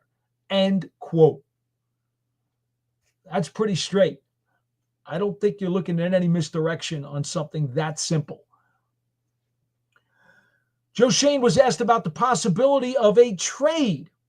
He said, yes, he has gotten calls to trade down from the number 3 spot, and he is open to moving either way, up or down, and that they will take as much time as they need, maybe even right up to the end of the clock at the end of the first round or when they're picking in the first round.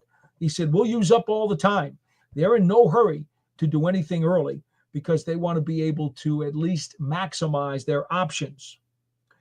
Joe Schoen was asked about the deepest positions in the draft. He said edge rusher, defensive line, running back, and to some degree, cornerback. Now, edge rushers, defensive linemen, that would be defensive ends or defensive tackles, and running backs, those are higher quality players. You're going to get a lot of starters at those positions. What Joe meant when he was talking about cornerbacks as the 4th position he named is that there is a great deal of depth at corner of guys who can play but will not necessarily be starters. Remember, there's a difference between a guy who is projected as a Pro Bowl player, a guy who is projected as a starter, a guy who is projected as a rotational player, or a guy who is projected simply as a backup. The corner spot has a plethora of guys who should make a 53-man NFL roster. A great deal of them will be backups. So he was mentioning that position as the 4th position of depth because that's what it is. there's a lot of depth there, as opposed to a lot of starters or maybe rotational guys. It's simply about quantity, not necessarily quality. Edge, defensive line, running back, and cornerback. Interesting to note, and he did say there are some other positions that are good too. He said as far as the quarterbacks go, he thinks it's a good class. There are a lot of good players. And again, I think what he means is there's a lot of really potential backup quarterbacks in this draft.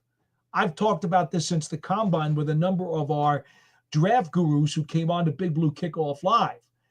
There are not a lot of starting caliber quarterbacks in this draft, but there are plenty of backup quarterbacks in this draft, at least as I see it. So I kind of think I understood what Joe Schoen was getting at when he said that. He did say he thought there would be some starters, though, amongst the quarterbacks in the draft. I did find it interesting that he did not mention tight ends. And at the combine, there was quite a conversation about, between Warren and Loveland. Those were the two top tight ends that everybody says, okay, above everyone else. But after that, a lot of good tight ends in this draft. He did not specifically call out a tight end, but there are plenty of passing game oriented, if you will, flex tight ends that will be available in this draft. I've heard that from so many people, but Joe Schoen did not decide to point out tight ends during today's press conference. Finally, talking about the fifth-year options on Evan Neal and Kayvon Thibodeau. See, we do get back to Thibodeau at the end of this conversation. He said probably next week they'll have a decision on what they will do with both of those players. The deadline to exercise your fifth-year option on these two former first-round picks is May 1st. Remember, you have to do it before the fourth season of their respective careers. Now, for Neal, that would mean he would get a fifth year added onto his contract for a guaranteed approximately, according to Over the Cap, $16.7 million. Kayvon Thibodeau would get the fifth year if they exercised his option for an estimated $14.8 million. Those would be 1 year guaranteed contracts for the 2026 season. Now, there was nothing mentioned further about Thibodeau during the presser today, but Evan Neal was mentioned. Obviously, people wanting to know, is there any more conversation about him going to guard? And again, Joe Schoen reiterating that he's excited about Evan Neal coming back this year. He's healthy. He's had a good offseason, and that Neal is excited to come back and also willing and ready to do whatever the team wants him to do, including move positions if that's the way it works out. So that's the deal. Now, I have had someone ask me on Twitter about why is Evan Neal potentially getting $2 million more in his option year pickup than Tibbs. Now, first of all, I think based on the evidence that we have before us, you pick up the option on Thibodeau. He had 11 and a half sacks 2 seasons ago. If he comes anything close to getting double-digit sacks this year, he's absolutely worth $14.8 million in 2026. That's a no-brainer. I think that's pretty easy. You take that and you pick up that option. Neal, however, has been totally befuddled with injuries and inconsistent play. I don't think you pick up his $16.7 million. What I think you do is you tell him you're in a show-me situation. Go out there, and even if you change positions, fine, you change positions. Go out there in 2025 and show me that you deserve another contract. I think that's the way you have to do it. And that means then you got to start from scratch and you'd have to negotiate with him as if he was going to become an unrestricted free agent. And if you want him back, you got to start from scratch and start talking deal from the very bottom and work your way through it. I think that's what you have to do, because Evan Neal is in a show-me situation. He needs to prove this season once and for all that he was worth a high first-round draft choice. Regardless of the circumstances, he has not done that yet. I think we would all agree. Some of us will blame different reasons for why, and that's okay. But if you get right down to the bottom line, the production has not been where it needs to be. So it's in his year 4, it is a show-me season. A lot of guys don't get a 4th year to show me. Show-me seasons are usually year 3. But he has the opportunity to be a show-me player in year 4. And if he could do that, then he'll find himself in a real good bargaining position at the end of the 2025 season to see exactly what kind of financial situation he's going to be able to carve out for himself. So anyway, that is a great recap on what happened with Giants general manager Joe Schoen earlier today at the Giants pre-draft presser. Now, Mikey C says, Mullings, again, the Bulldozer from Michigan, could be a good special teams player too. He played linebacker. That is correct. Came into college as a linebacker. Mikey C says Carter would bring NASCAR back. He also makes Kenyon better too. Kayvon. Yeah, Mikey C. I've tried to tell you guys this. The rumors have been out there, but I've been telling you this for a few weeks now. There's no reason why those 3 guys, Thibodeau and Burns and Carter, could not play on the field at the same time. It's not hard to do. Isaac Moore says, do you know if they still do cognitive testing like the Wonderlic? Sure they do. Every team has a bunch of tests that they run through. I don't have access to those, nor do I care much to have access to those, to be honest with you, Isaac. I'm sorry to say. Imam Perry says, put Neal on the left side. Oh, I don't know that I necessarily would want to do that. I think let's see what he can do to nail down on the right side first. Whether it's a tackle spot or a guard spot at this point. You know, I've been telling you for the last 2 years, I didn't think it was a good idea to move him at guard for various reasons. Circumstances have now changed. More importantly, and maybe more specifically, he is now in show-me phase. Well, when you're in show-me phase, you do everything and anything you can do to make it clear to the team that you deserve a spot. And if that means you change positions, then you change positions. Imam Perry says, and they need to keep Kayvon. I don't think that's going to be a problem. Imam says, Kayvon needs Wink back. Well, Wink Martindale is not coming back to the Giants, Iman. I'm sorry, but I understand your perspective. Hirsch for real says hello, and I say hello back to you, Hirsch. I think we draft Hunter or Carter. Yeah, I think that's pretty logical right now. Oh, Iman says I meant left guard. He should have played left tackle when Thomas went out.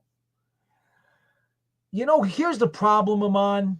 Because of all the injuries and the setbacks that Evan Neal had, and I know you probably don't remember this. Carmen Brasillo got the job last spring to come in and be the Giants' new offensive line coach. He's like a breath of fresh air, and this is a guy who has been now instructed to rebuild this offensive line and get it to where it needs to be. He's very, very well respected, and he did a really great job at the beginning of last season, and then when his guys started to break down, it was just really, really hard as they scuffled through the latter half of the year. Now, here's the problem. For most of the last offseason, Carmen Brasillo was their new offensive line coach, and because of the surgery on Evan Neal's ankle, he did not get the chance to get out on the field and work with Carmen Brasillo, but for a very, very short period of time when he finally got healthy at the end of the offseason. He was so far behind with a brand new offensive line coach. And as you know, I don't think I need to tell you this, Iman, but I will. He's had several offensive line coaches during his time here with the Giants. His head is spinning around like a merry-go-round. He really needs to get into the classroom with a solid offensive line coach. Carmen Brasillo seems to be the guy who can bring out the best in a lot of players. He's got a great track record. And quite honestly, the other part about this is that not only was his head spinning, but Neal was unable to get on the field and work with Brasillo during the offseason. So when he finally gets back, he gets back late in August. And he's already been bypassed by other guys who are in camp. What are you going to do? Brasillo's got to get these guys ready. They're already on step 3 or whatever it is of his program. And Neal has only been doing film work and classroom work. He's still on step 1. He had no chance to catch up. Therefore, it would have been counterproductive to say, look, you're behind.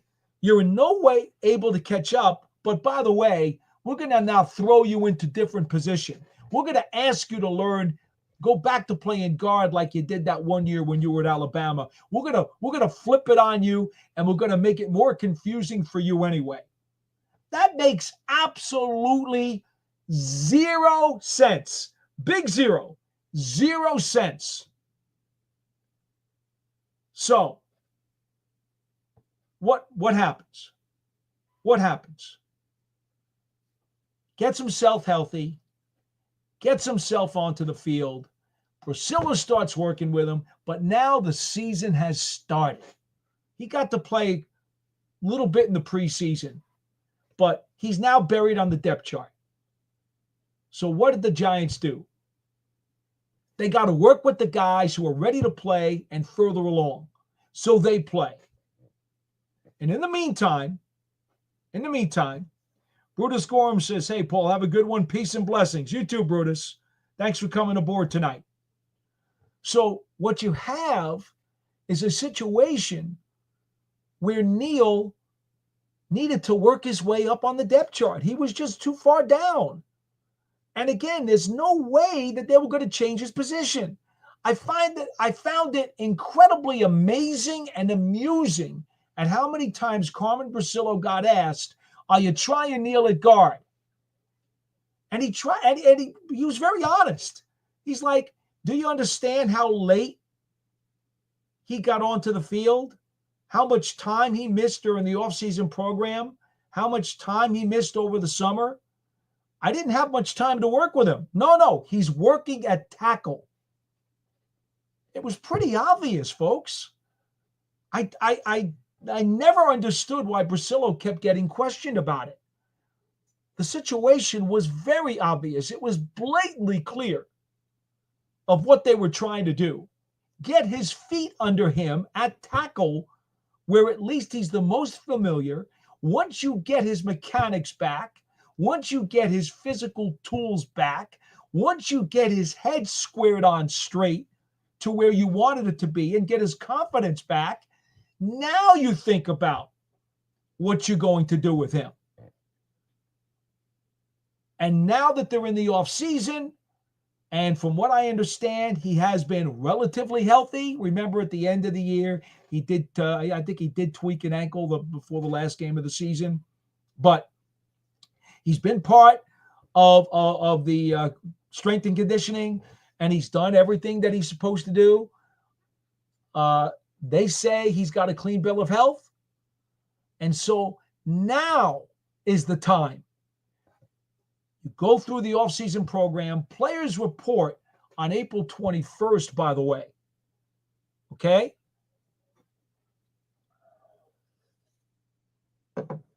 Players report back to the facility on April 21st. That would be on Monday. So when he comes back, this is the time when Carmen Brasillo sits down with his offensive lineman and figures out what he wants to do with his chess pieces. And if it means at that point that they're going to ask Evan Neal to cross-train at guard, or maybe just totally train at guard, now is the time to do it.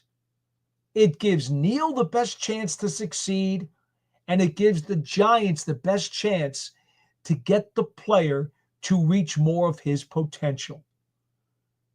It was always a very simple equation to figure out.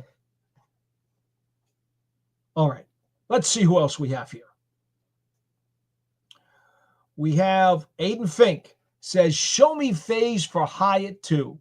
Yes, Jalin Hyatt is in show me phase. There's no question about that. He's working hard. I know it. I'm aware of what's been going on with him during this offseason. He needed some time off after a frustrating 2024, of which I think a lot of people did, to be frank with you. But he's got his second win now, and yes, he is in a show me phase. There is no doubt about that, Aiden. Jalin Hyatt needs to, with a capital N, he needs to break out and start showing his potential. Okay? It's not good enough to talk about his potential for any of us. He needs to show us his potential. Iman Perry says Neal will be an all-pro left tackle on the Eagles. Oh, my. Aiden Fink thinks that's pretty funny. Well, you got to chuckle out of me too, man. Isaac says, I don't think Hyatt sees the field much. They haven't learned how or when to use him. Well, here's the thing, Isaac. If the Giants draft Travis Hunter, I've said before that I think during the early part of his rookie season, there's a better chance that he sees some early snaps on the field at receiver rather than corner. That, of course, assumes that Banks and Thibodeau are playing, at the level that they're supposed to play. Because you could work Hunter into your 4 wide receiver sets. Now, why would you do that? Well, you would do that because you haven't seen the production out of Hyatt that you need. That's why. That's how that would work, I think, if you wind up drafting Travis Hunter. I don't think the Giants will have access to Travis Hunter. I think the Cleveland Browns are going to take it. So if that happens, it still opens up the possibility that Hyatt could wind up being that 4th wide receiver in the 4 wide receiver sets if he can get out there and do what it is that he's capable of. Mikey C says, I'm starting to think Tyler Schough is the G-Man 3rd pick, even if they move into the 2nd round. I don't know, Mikey C. I don't know. I'm inclined not to make a deal. Okay? I'm inclined not to make a deal because there are so many quality players at positions the Giants need on day 2 of this draft. And to have 5 picks in the first 105 selections, it's a very, very fortunate situation for the Giants. Getting that number 99, that late 3rd round compensatory, as part of the free agent calculation that allowed Xavier McKinney to sign a very, very expensive deal with the Packers, was a very big deal for the Giants. So, in my opinion, I think it would really, really take an awful lot to make me trade a couple of those picks to move up and to grab somebody like Schough. Even though I will say this again.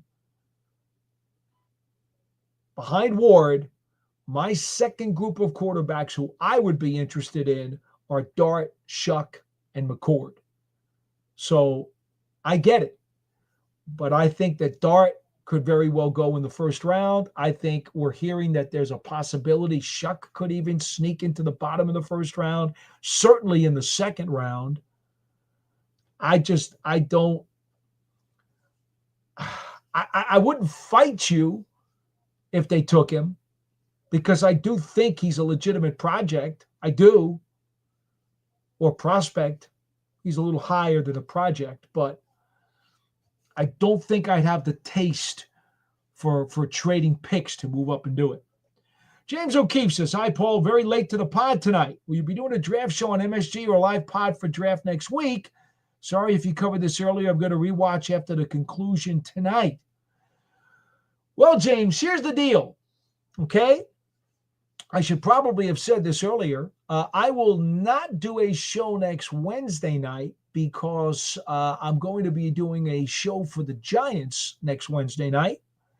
I will be back with the Big Blue Breakdown live next Tuesday night. The plan right now is to come on 8 p.m. Eastern Time at our usual time on the clock, 8 p.m. Eastern Time on Tuesday next week.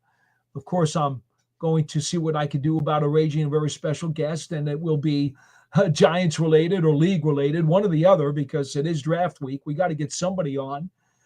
So I will arrange for somebody next Tuesday, 8 o'clock Eastern Time, back for another edition of the Big Blue Breakdown Live. The plan right now is that on Wednesday night, I will be on with John on the Big Blue Kickoff Live as we do a special Wednesday night draft preview show on not only Giants.com, but that will also be distributed on other avenues as well. And I'm not at liberty to talk about that at the moment, but there will be a special Big Blue Kickoff Live next Wednesday night, and I will be co-hosting that one with John. So that's why I have to move the Big Blue Breakdown to Tuesday at 8 o'clock next week.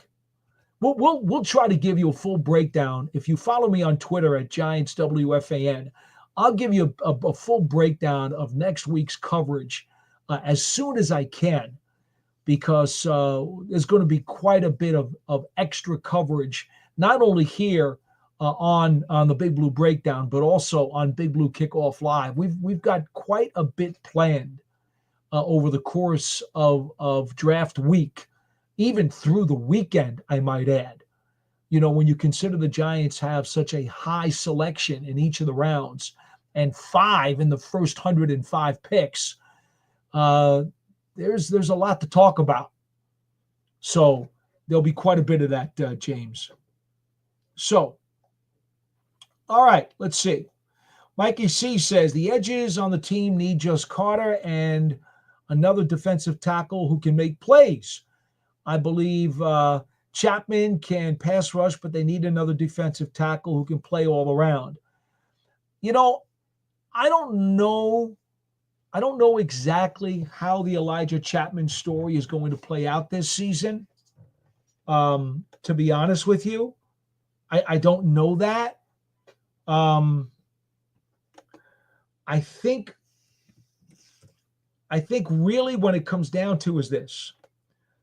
He was a great story in year one.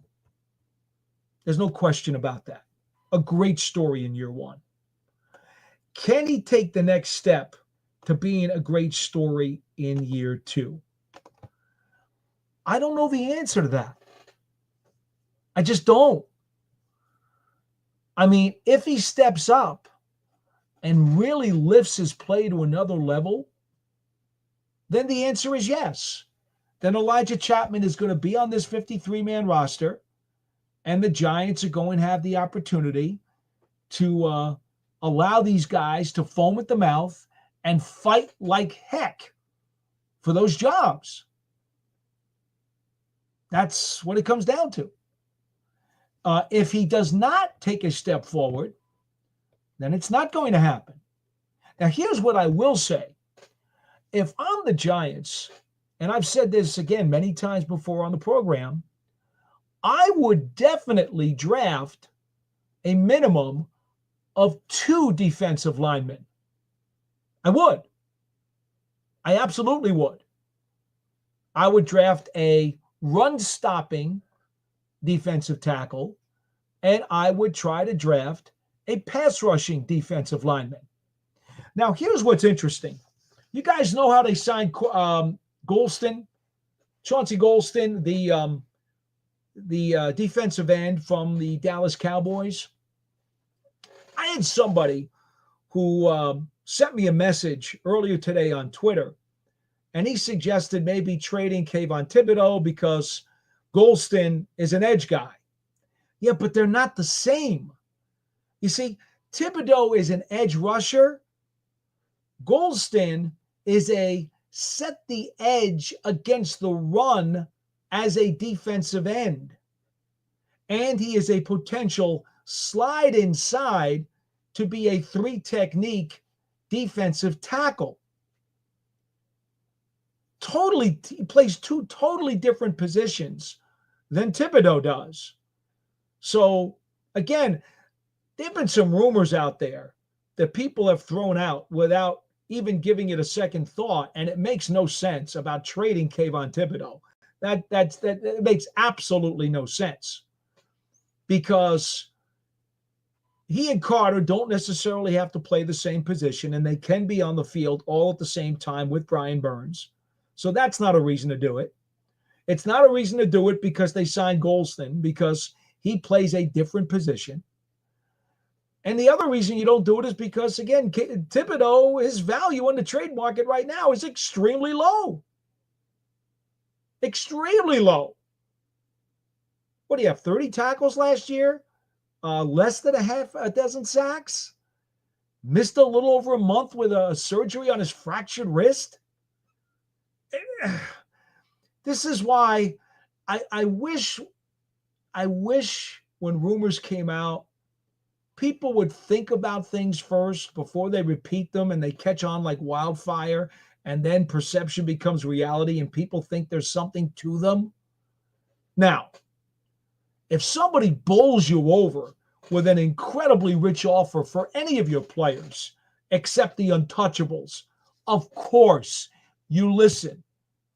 Maybe you talk about it, and maybe even you do make a deal.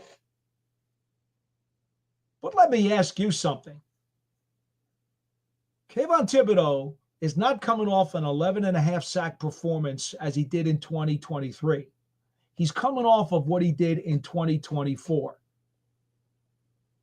Do you honestly believe, and I'm telling you, I like Kayvon Thibodeau. You know, if you've been following me for a while, I not only wanted the Giants to draft him, but I'm very high on his future. Having said that, do you honestly think another team is going to come in with a huge Godfather kind of offer that says, oh, Thibodeau's going to be a make or break player that they just have to have, and you're going to get something that's so incredibly rich that you can't turn it down? Just think about it. It doesn't make sense. Anyway, I got caught going off into a tangent here because she asked me about Chapman. Mikey C says, I think Neal can be a way above average offensive guard. Maybe he can be. Look, Mikey C, he did play a year at guard at Alabama. And when he came out, he was universally accepted as a guy who would be worthy of a top 5 pick. So maybe it's true. Maybe he can be a dominant guard. I don't know the answer to that.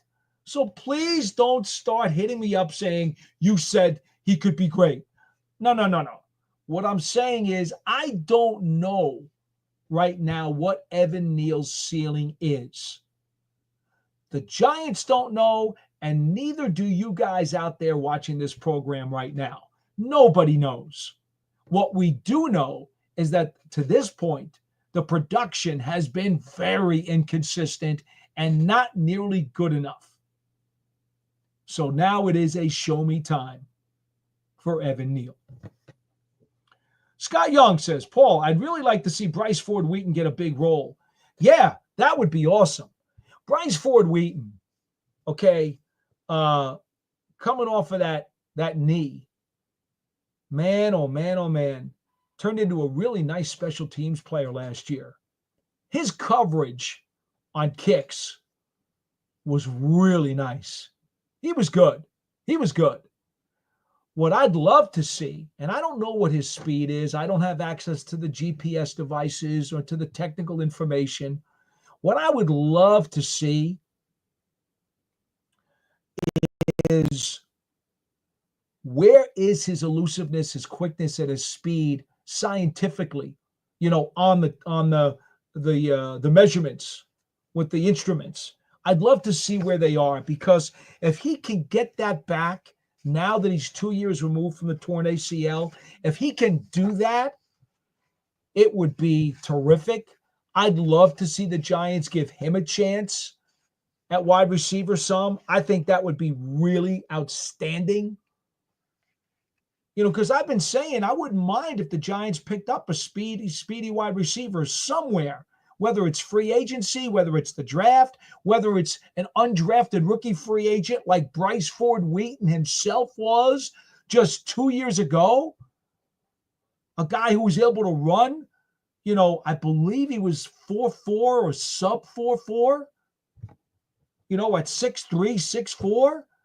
Man, you can find those guys who have those kinds of measurables. There'll always be a few of those undrafted free agents who might even have those kinds of measurables. And for whatever reason, they didn't do what they were supposed to do to get themselves drafted. But if you look hard enough, you can find them as an undrafted free agent. C-Mac the Cable Guy says, you say Alex Collins. No. I don't think that's who you mean. No, that's not the guy you mean. You mean the guy out of Texas. I'm sure that's who you're talking about, right? Yes, C-Mac, you're talking about Alfred Collins? Let me look through my notes here. I got him as Alfred Collins, 6'4", 332 pounds. I'm sure that's who you're talking about, C-Mac, the Cable Guy. That's got to be the guy you're talking about. Collins, I got down power when I looked at his video, power, length, and sheds. Does a really nice job. Does not get off very quick at the snap, though. He's a little slow doing that. I do think he plays a little high. He's got to get better leverage and get down a little bit better. And it causes him sometimes to lose his balance. But I do like him very much. I do think he is one of those guys who we talked about at the defensive tackle spot who are going to have some impact in this league. I absolutely agree. He's part of that big chunk of defensive tackles between the late first round all the way into the third round, probably the end of the third round, maybe even into the beginning of the fourth round, believe it or not, who are going to do some really good things in this league. Alfred Collins from the University of Texas. C-Mac, the Cable Guy, I like him a lot. So yes, he would absolutely be one of those guys I would not mind getting my hands on if I were the Giants. Oh, Mikey C comes up with another one. And C-Mac, I don't know if you're taking a look at him either. Cardwell out of Oregon. Yep. Let me see what his measurables checked in at, because I also had him marked down. 6'2", 342 pounds. I wrote down I liked his anchor.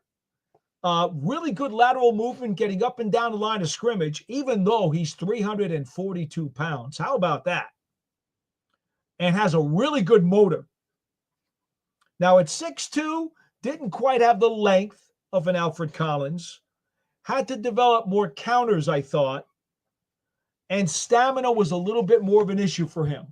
He had a little bit more trouble effectively carrying his size and his frame and his weight. But I do think that Cardwell is absolutely another one of those kinds of guys who falls into that big shoebox full of quality defensive tackle prospects in this draft. Now, both Collins and Cardwell are nose tackles.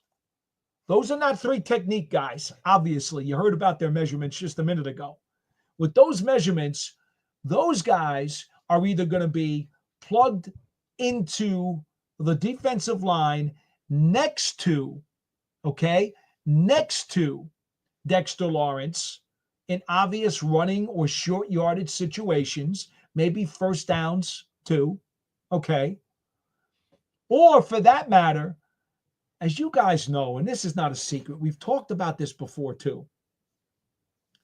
There are times in the last couple of years, and you can't blame offensive coordinators for doing this, when Dexter Lawrence would need a break and have to come off the field, what did offensive coordinators immediately do?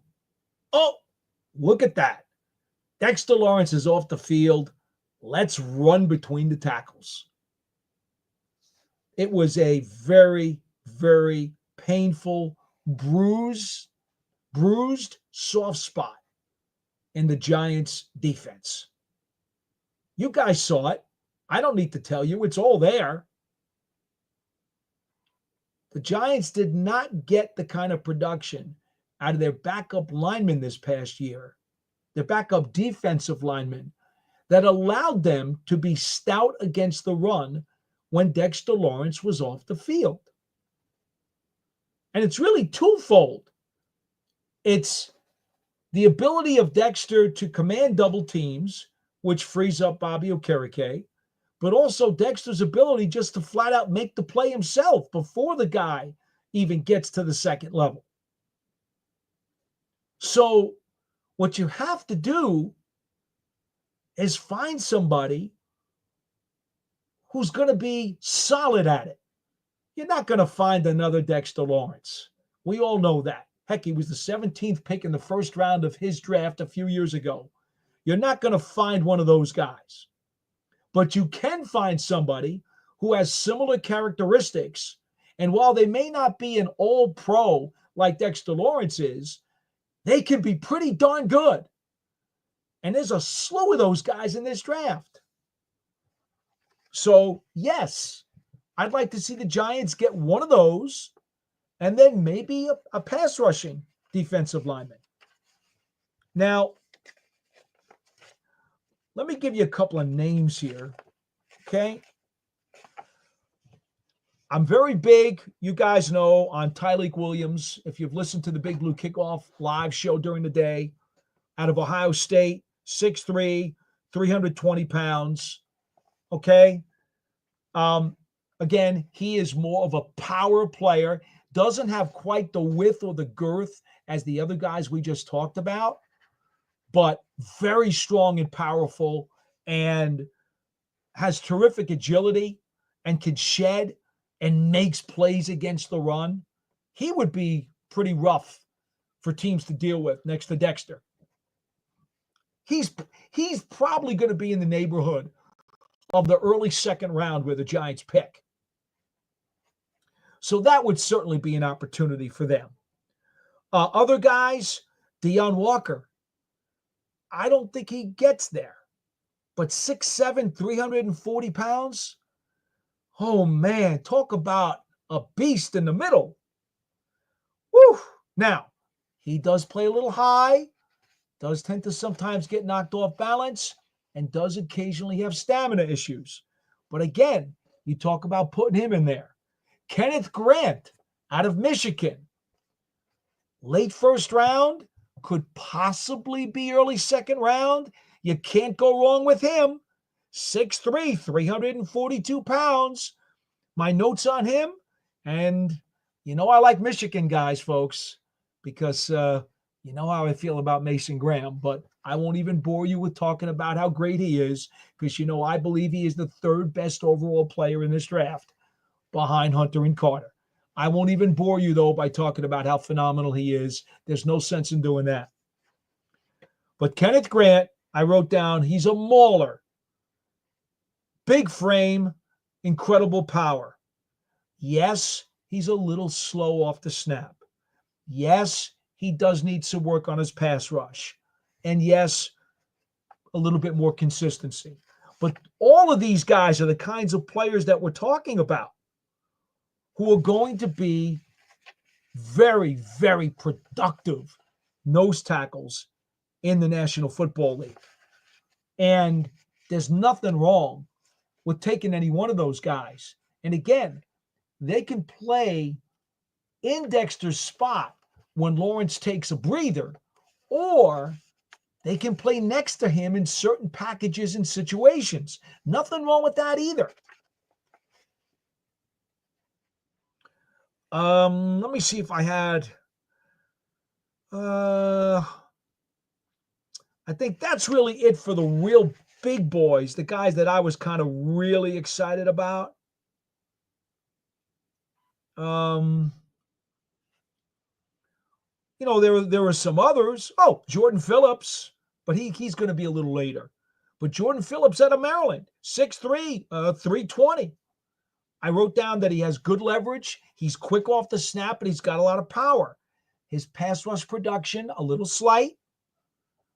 Didn't have as long length and wingspan. At least he didn't play like it. And he needed some more counter moves to add to his game. But there's another one of these really good defensive tackles. You want some great three techniques? Oh, my goodness. Oh, look at some of these names. Mason Graham, of course, is the lead guy. Walter Nolan out of Ole Miss. Derek Harmon out of Oregon. Oh, there's a bunch of these guys. Ty Robinson's a very interesting guy. 6'5", 288 out of Nebraska. I wrote down, I love his motor. Doesn't stop. Gets off the snap quickly. Has all the tools. Wanted to finish his plays a little bit more, and because he is 6'5", sometimes he played a little high. But that's a guy. That's another guy who's going to do real well. There's even more. I don't want to just get caught giving you guys a whole bunch of those guys, but you get the point, right? You get the picture. There are a slew of defensive tackles, nose tackles, or three techniques that the Giants are going to be able to get their hands on. C-Max Cable Guy says, right? Yes, sir. Yeah, you're talking about Alfred Collins out of Texas. That's the guy you were trying to go for. I understand. I know. Believe me. We need power guys on both lines, says C-Mac the Cable Guy. Play a 4-3 with two strong DTs. C-Mac, you know what my problem is? I don't know what they're going to play. Now, you've been with us for a while. If you haven't listened to me on Big Blue Kickoff Live, I know you've been with us on the Big Blue Breakdown for a while. You know how I feel. I'd love the opportunity to be able to play a true 4-3, even if it's not on a standard defensive set. I'd love to be able to have a real 4-3 with true size and power on the defensive line in certain situations or certain matchups. And to do that, you've got to get some more size in terms of frame, some length, and some power along that defensive front. See, folks, I don't know how many of you, were bothered by this, but how many times did you see the Giants play with four guys down on the defensive line last year, but the two guys on the ends were Thibodeau and Burns?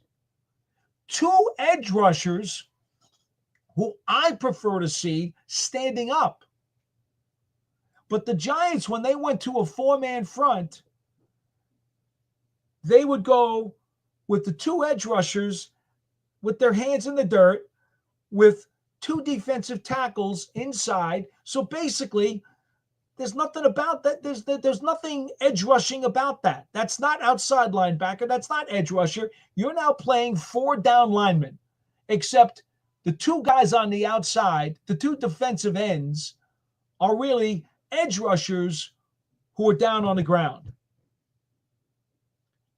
I don't think that was a very effective way to use the Giants defenders in the front seven, simply based on the results and the production. You saw how often teams ran against that. It just wasn't nearly as effective as it needed to be. Now, in Shane Bowen's defense, the Giants defensive coordinator, he did not have a lot of other very reliable bodies in his defensive line room to throw along that front, to play with 4 true defensive linemen down if he wanted to. All those guys on the depth chart were so inconsistent, he never knew what he could get out of Chapman, who was more of a matchup lineman. He never knew what he was going to get out of Jordan Riley because Riley was inconsistent. Nacho's a great guy in the locker room, but his production was inconsistent. DJ Davidson, he's been hurt a lot. Hasn't necessarily been what the Giants were hoping to get out of him when they took him in the draft a few years ago for various reasons. And this is what we're talking about. See, if the Giants can get a couple of big studs on the defensive line in this draft, and there are so many of them, okay? And again, I'm saying one nose tackle and one pass rushing defensive tackle. You have the flexibility, if you want to, in certain matchups or certain situations, to go with true 4 defensive linemen down if you want to. Give Shane Bowen the opportunity to use that style effectively in a given situation. Have more mass, have more power, have more strength, so that, you know what, if you're playing the Philadelphia Eagles and their offensive line is coming off the ball and they're just pounding on you and they're grinding it out, you don't have to tell Thibodeau and Burns, get up on the line and put your hands down in the dirt, when they're going to be at a very serious disadvantage. But last year, in many instances, that was the Giants' best answer, because they did not have enough of big, strong-framed, powerful, physical bodies who were true defensive linemen. And so they had to play with what they had. That's why I'm so excited about the defensive line prospects in this draft. The Giants could really do something by adding some power, strength, and mass along their defensive front. Mikey C says, I think the D-line coach can make Cardwell a beast, a little sexiness. You'd be talking about Andre Patterson, who is a dynamite human being and one hell of a defensive line coach. Everywhere he's gone, he has worked with some top-level defensive linemen. And, of course, as we all know, he has been a very, very significant influence on Dexter Lawrence. C-Mac the Cable Guy says Grant's not going to be there. I don't think he will either. I don't think Nolan's going to be there. Okay? I'm not sure that Derek Harmon's going to be there. These guys are, grade A, top notch. We're talking some really juicy, lean steak here. These guys are not chopped liver. They're not hamburger or helper or byproducts. No, these guys we're talking about are legit. C-Mac the Cable Guy says, Graham, too light in the butt for what we need. Okay, C-Mac, don't go there. Because you and I are feeling a really good vibe, but do not try to take down Mason Graham even a millimeter. He is the 3rd most talented player in this draft. End of story. He is that disruptive. Okay? Here's the thing you need to understand about C-Mac. At least I think you could understand. Maybe you've seen it, maybe you haven't, but I want to bring it to your attention. The thing that makes Mason Graham, the defensive tackle, the 3 technique out of Michigan, so incredibly terrific. Yes, he's got great leverage and technique. Yes, he's got great get off at the snap. Yes, he's got a motor that runs on high test nonstop. Okay? But here's the thing that makes him so incredibly valuable. Because on virtually every snap when he's in the game, he disrupts what's going on the other side of the ball. Here, let me give you an example, C-Mac. Let me give you the stats on something here, because I want you to understand very specifically what I'm talking about. Because I've had this conversation with some scouts, and they were like, there's no doubt. That's exactly right. Mason Graham, this past season, had only 3.5 sacks and 45 total tackles in 12 games. And you can come right back and say to me, doesn't he have to have more production than that if he is the 3rd most talented, best overall graded player in this draft? Absolutely, you could. You could say that, and the stats, the numbers are going to back you up for asking me that question. They will. I have no problem with that inquiry. But here's what Mason Graham does. He is in perpetual motion. In fact, I basically liken him to a rabid pit bull who foams at the mouth at every snap and disrupts practically every play that he's in. It's not about him making the sack or him making the tackle. What he does is he will pressure the quarterback. He will make the quarterback panic into making a bad play. He will run the quarterback into a sack on the other side of the field. He will run a quarterback into going backwards and heaving up the ball into an interception. He will push the offensive guard into the backfield to where that draw play they thought they were going to get winds up being tackled at the line of scrimmage for no gain or a 2-yard loss because his partner, Kenneth Grant, made the hit, thanks to the fact that Graham not only closed the hole, but pushed the guard back into the running back's feet.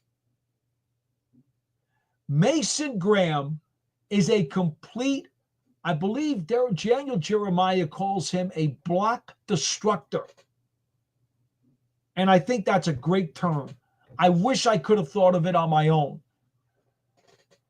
What I have said is that he is perpetual motion and he disrupts the plays on a nonstop basis.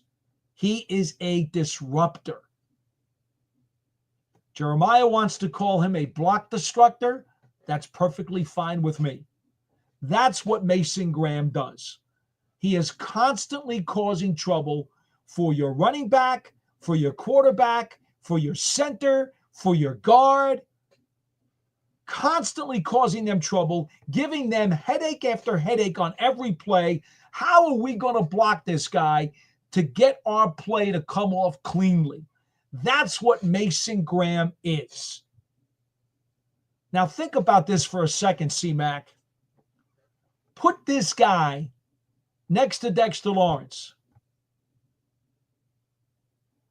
What in the world are you going to do if you're the offensive coordinator and you know that your center and your guard are going to be looking at those two guys?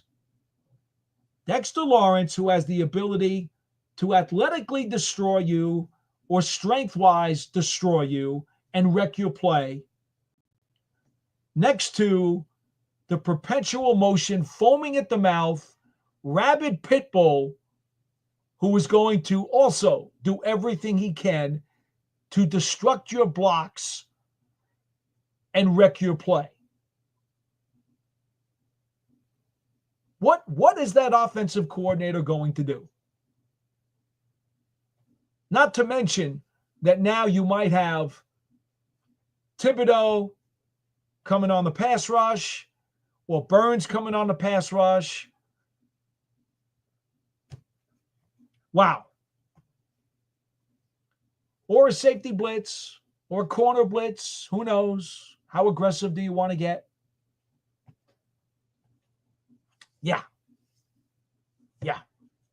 That's a problem. That's a big problem. Okay. Sean Jackson. And by the way, we're over 1,000 live views. We did it again tonight, folks. You got me over 1,000 live views, and we are just now getting close to 2.5 hours for the program. And we have once again gone with over 1,000 live views on tonight's show. And I know I got the show laid up on Twitter, and I am sorry for that. The live stream was much later than I wanted it to be, but it is there. Sean Jackson says, good evening, Paul. I'm so excited and also nervous about the Giants with just a week left till the draft. Sean, I'm exhausted. I'm not excited and nervous. I'm exhausted. Okay? Please let this be over. I think our NFC East rivals and very impatient Giants fans are the only ones who want us to trade Thibodeau.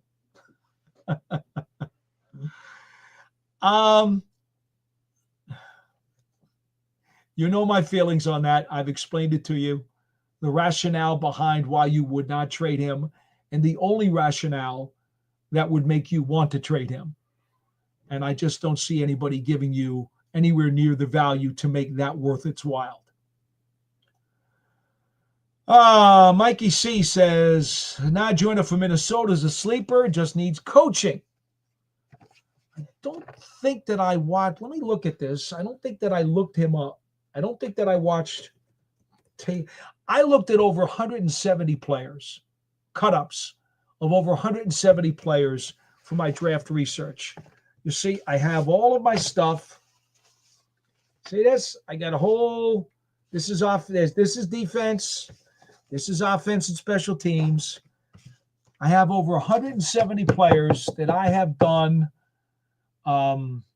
cramming work on, video work on, with cut-ups that I was privileged enough to get from certain people since a couple of weeks after the season ended. And now we are in April. I don't pretend to be a scout. I don't pretend to be a personnel director. And I also don't pretend to be a draft guru. There's a business of draft gurus who do this 12 months out of the year, and they make a good living out of it. They print books. They make videos. They are employed by networks and television stations. And that's their job for 12 months out of the year. They've got the time to do that because that's their focus. That's how they earn a living and they put food on the table. I will not disrespect any of those people, nor will I pretend to be a scout or a draft guru. I am simply someone who's now going into his 43rd year of covering New York Giants football. I've spent an awful lot of time soaking up knowledge and information about this game and about players and from coaches and from scouts. What do? I cram after the season as much as I can, spend a week at the combine, soak in a tremendous amount of information there, and I watch cut-ups of video, in this case, this year, over 170 players. Is it perfect? No. Is it anywhere near what those people who do this for a living? No. What I'm simply trying to do when I look at these players and I do the research on them, I try to write down three specific adjectives that come to mind that are really good that I like, and three specific adjectives that trouble me. when I watch the group of cut-ups for each of the players. It is not incredibly scientific. It is not perfect. It is not exact. It is not watching a whole season's worth of a player's production. It is not even watching a full game of a player's production. But it's an educated guess based on knowledge and experience and being able to see stuff with my own eyes and say, okay, that's the flavor of the candy that I'm seeing, and that's what I write down. So please, folks, I do always want to give you an asterisk. I will never disrespect the personnel departments of NFL teams, the scouts, the general managers, nor any of the draft gurus who do this for a living. I am not that way. That's why I will not ever make up a, quote, draft board. That's ridiculous. Okay? Leave that to the professionals. I will never do a mock draft on my own of let's mock the first round. I don't, again, leave that to the people who have to do that for a living. I'm not so presumptuous that I'm going to make up a mock draft. When I tell you guys about certain players, I'm talking about guys who I like based on what I saw, and I would want them on my team, on my roster, on my depth chart at different positions, because I really think those guys would be really good for the roster. And I do try to put myself in the Giants' position so that what I say can make some sense to you. So when I talk about the defensive line, on how much I would love to enhance that, I apply that to the Giants. I'm not telling you what the Giants people are saying, and I won't predict for you what the Giants will do. That's disrespectful. What I will do is tell you why I think these players could be really effective and do what they do and how they would fit. And then, hey, by the way, that does seem to apply to the Giants' current roster. I hope that makes sense to you, and I hope you guys understand that. Because I hate to be taken out of context when we talk about draft prospects. And the last thing I will ever do is be disrespectful to the people who do this for a living.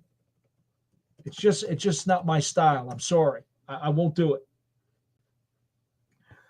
All right. Let me see. Ja Joyner. Did I do any work on Ja Joyner? I did not. Mikey C., I did not do any work on Ja Joyner. I know he ran a 4.6. As I look up his combine numbers, the combine information says he ran a 4.6, 6'4", 262 pounds out of Minnesota. He is an edge guy. So obviously more of a, I'm assuming he would be more of a down defensive end. I did not do any video on him, so I'm not going to comment. He was not one of my 170 players that I did. I will say this, 34-inch arm length is good. I know for a fact right away you see 34-inch arm length on somebody who's going to be in the trenches. That's a good sign immediately. But let's just look at his numbers and his playing. Looks like he played 1 year as a starter, his last season in 2024. Otherwise, he was a reserve before that. Okay, I really don't want to comment on him any more than just those facts that I just looked up because it's not fair. I did not see video on him, Mikey C. Maybe I should go back and take a look at him. I appreciate the suggestion. There's only so many players I could do in the last 3 months. And, you know, I'm sure I missed a few guys that slipped through the cracks.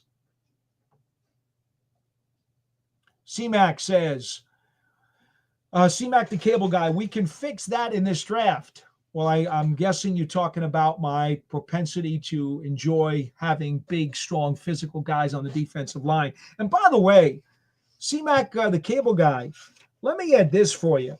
You know, you were talking about you wanted Mason Graham to be bigger. 6'3", 296. Okay. He is a 3 technique. He's not a nose tackle.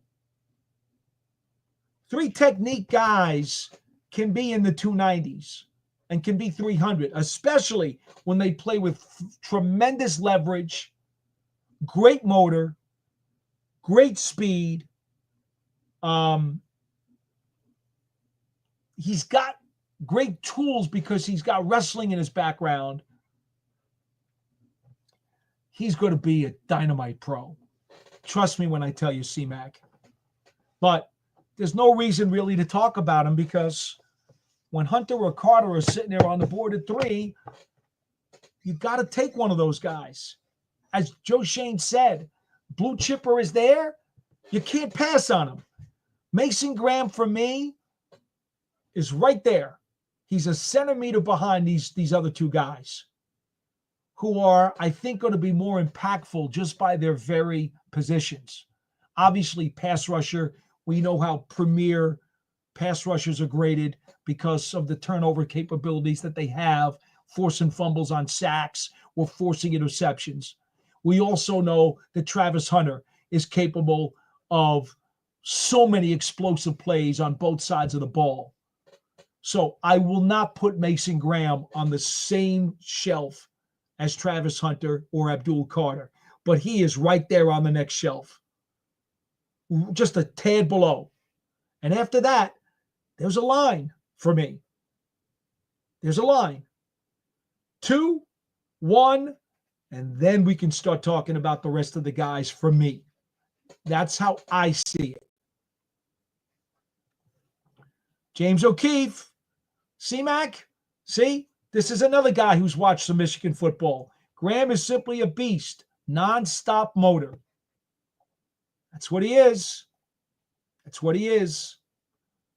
I don't think there's a coach alive that would not love to get their hands on Mason Graham. Mikey C, if I'm the G-Man, I'm looking for a defensive tackle in the 3rd and 4th. Like P-Dot said, draft 2. Also draft, is it 2 running backs with your Oates picks? Even trade 1 to get extra pick. Mikey C, I'm not sure if you had a trouble there with your keyboard or just a little bit of 2 left thumbs. I'm not sure exactly what you're saying there with the last part. But again, the strategy of drafting 2 defensive linemen comes from the fact that it's so fruitful in this draft. There are just so many good ones. And it gives you the flexibility to play with 4 big bodies down front if you want to on a given play or in a given scheme. And you can then slug with some of these rough, tough teams that you're going to play that are basically going to come at you and grind you down with their big, strong, powerful offensive linemen. You want to match physicality with physicality.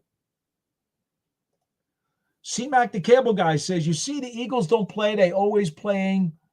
You see the Eagles don't, they always playing with big, strong D linemen. Again, C-Mac, we agree that the Philadelphia Eagles D line is big, strong, and powerful. So I'm not like off base with you there. We agree. But in terms of Mason Graham, trust me, just trust me. Mason Graham can do what you need to do, even though he's not 340 pounds. Believe me. Isaac Morris says, I hope they trade down to 4, 5, or 6 and get Graham. James O'Keefe, Paul, where is your copy of Dane Brugler's Beast? I have a copy that's been downloaded into my computer. Dane Brugler's The Beast, I think, is the most comprehensive factual encyclopedia of players available in the draft. I don't think there's any doubt about that. Okay. You know, I don't think there's any doubt. I recommend it. It's through The Athletic. I've known Dane for a long time. There's a guy. James, I'm glad you brought it up. I'm not in the habit of necessarily promoting anybody's books or trying to put money in somebody else's pockets that I know or anything. But Dane Brugler's guide, The Beast, it's like a phone book. It is incredibly comprehensive. And whether or not you agree or disagree with his opinions about the players, see, that's why I tell people, if you can, watch the players. That's why everything that I tell you that I write down on my sheets, this comes from me watching video. And I admit that the stuff is not nearly as comprehensive, not as complete, and probably not as accurate as guys who do this 12 months out of the year. That's not me. I'm not a professional scout.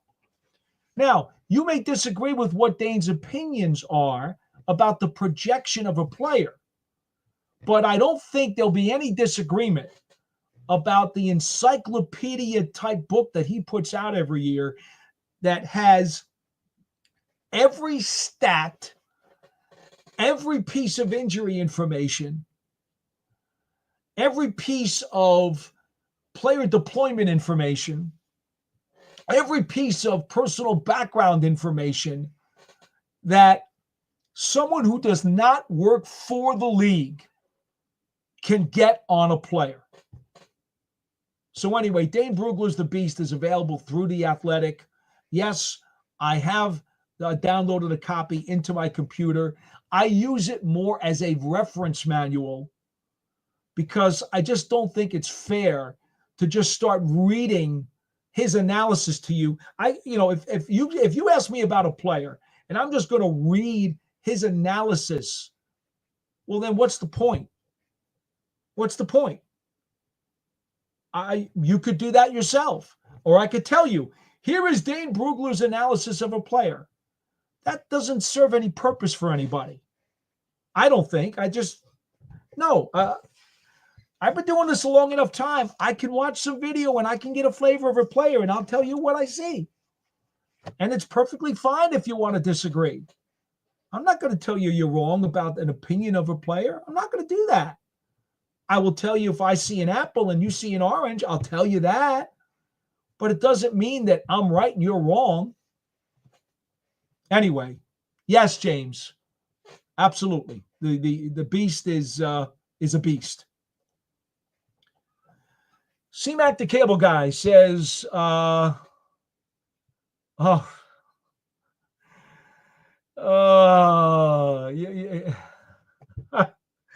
Did you see his comment?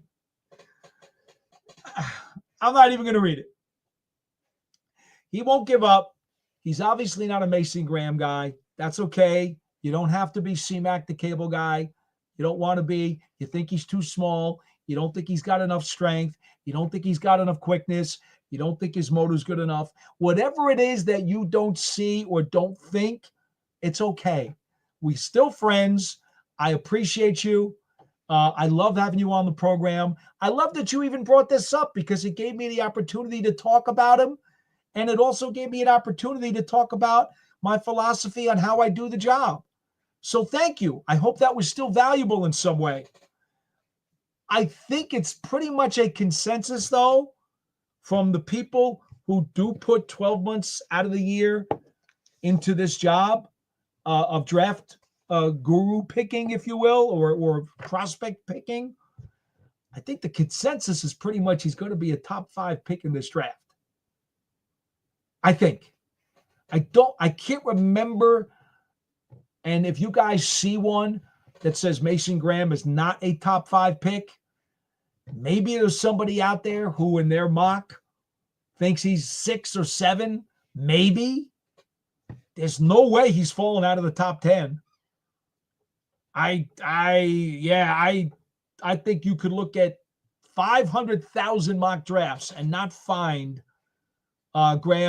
Mason Graham falling out of the top 10. C-Mac says, good job as always. Good. I'm glad we can still be friends. Mikey C. Joined us, 6'4", 270. I'm a Buckeye fan, so I warmth players in the Big Ten. I know scout either when human shoots out screen. Okay. Yeah, I read the dimensions on Joyner. I tell you what, Mikey C, I will go and take a look. I'll request some cut-ups on him, and I will go take a look. All right. Sean Jackson says, Paul, have any other drafts in the past felt as exhausting for you as this upcoming draft? Oh my goodness. Yeah. I'll get to that in a second.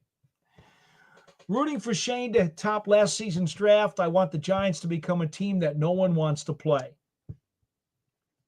Sounds like a good plan to me, Sean. You know what was exhausting? I will tell you. There have been some drafts where, I've done 130 players, 150 players. This one was 170. The reason why this one was so exhausting is because of the whole quarterback debate. As you know, Sean, if you've listened to me on either this program or Big Blue Kickoff Live or anywhere else that I've been or read me on Twitter, I've been of the opinion since back in December that the Giants, if I were in their position, again, what I would do, this is not a prediction of Joe Schoen, and I'm not going to tell him what to do. He's the general manager. He gets paid very, very good money to do that. If I were in that position, I've been saying since December, I would not take a quarterback at 3. And I doubled down on that when I saw that Cam Ward is going to, with the combine, it was pretty clear to me he was going to be the number 1 pick to the Titans. That's pretty much a lock. Well, there's no other quarterback on the board that I would take at 3. Not when Travis Hunter or Abdul Carter are sitting there. And now that Abdul Carter apparently is getting a much better bill of health on his foot situation, it seems elementary to me. It's a slam dunk. I have been saying since December, and it's out there, the record is out there. I said the Giants' free agency situation is going to dictate how their quarterback thing plays out. Now, I thought, and I'm going to repeat this again, I thought they would shop on tier 2 for the quarterback. And I thought that Jimmy Garoppolo, for my taste, because of his playing experience, his winning experience, his age, and the price you could get him for, I thought he checked all the boxes for me if you were going to shop for a tier 2 quarterback. Well, much to my surprise, because I did not know the Giants were going to shop for a tier 1 quarterback, they decided to go after tier 1. So when I heard that they were going after tier 1, and then it became really obvious that they were the front runners to get Matthew Stafford, I said, okay. So they seem to be on the same wavelength as I am. They're looking for a veteran who can win games, who's won games before, who has been a champion, and they're going to go get that guy to be their starter. And they're not necessarily going to take a quarterback at 3. They're trying to avoid that if they can. Made perfect sense. When the Stafford thing fell through at the combine, I immediately said to John, we were sitting there at the table, we closed out our show, and I said, it's got to be Russell Wilson. Got to be Russell Wilson. No doubt that's where the focus needs to be. And I never moved off of that. And despite all of the rumors out there in the hemisphere and in the stratosphere that continue to throw out the Aaron Rodgers scenario, I never moved off Russell Wilson. And the Russell Wilson thing finally got done. What I did not expect was that they were going to sign the backup as a veteran as well. And obviously that turned out to be Jameis Winston. They signed him, obviously, before they signed Wilson. But even when they signed Winston, my first thought was, oh, wow, they decided to sign a veteran to be the number 2. Not the number 1, the number 2. And that's exactly as it's played out. And so I'm not going to do an about face. Sean, this whole quarterback thing has been incredibly exhausting, trying to explain to people why back in December I came up with the blueprint that I came up with. The Giants seem to have had the same blueprint, and it has worked out pretty much as I thought it would. It's been incredibly exhausting, though, trying to explain to people who believed that no matter what happens, they need to take a quarterback at 3. I have taken so much grief, so much lost so much sleep, dealt with agita and stress off the charts. It has become incredibly exhausting, having to continually explain to people why you do not force a quarterback at number 3. If the team is all in on a quarterback at number 3, they have a responsibility to take him. Agreed. But that's the only way they should. And it should be pretty obvious that by the path that they have taken, they're trying to avoid taking a quarterback at number 3. If you just connect the dots. So for that reason, this has been the most exhausting draft for me. Now, for football reasons, I've had a few others that were pretty exhausting, including the one when they drafted Saquon Barkley. I went into the combine thinking it should be Quentin Nelson. And then by the time I got to the combine, I said, no, absolutely not. Quentin Nelson was going to be a terrific pick. He's going to be a multiple All-Pro. He may even be a Hall of Fame player. But at the combine, I said on the air, I'm changing my pick. It's got to be Saquon Barkley. And that was a very exhausting draft as well, to see what would they do. And they went and they took Barkley. And then the other one that was incredibly exhausting, Sean, I was not one who would have picked a quarterback the year they took Daniel Jones. I could see them, logically speaking, when they made the deal. I thought maybe they might think of a quarterback at 17. I did not see a quarterback at 6. I did not. And then when they wound up taking Jones at 6, that was a pretty exhausting draft, the way that whole thing played out too. So, you see, sometimes my instincts, my gut feeling, my educated guesses, the way I feel about things turn out to match the Giants pretty closely. Other times, some parts of it don't match up at all. And that's okay, because it's not my job to pick their players for them. It's not. And I won't disrespect them by saying anything else. Sean, I hope that long story answers your question. C-Mac, the cable guy, no excuses tomorrow on Big Blue Kickoff because you stayed up late tonight. Be alert. C-Mac, when's the last time, if you've watched or listened to me for any number of years, when's the last time that I was not overwhelming with energy and ready to go? Just asking. I can never get tired about doing this job, but what I am tired about is the constant debate and constant bickering and constant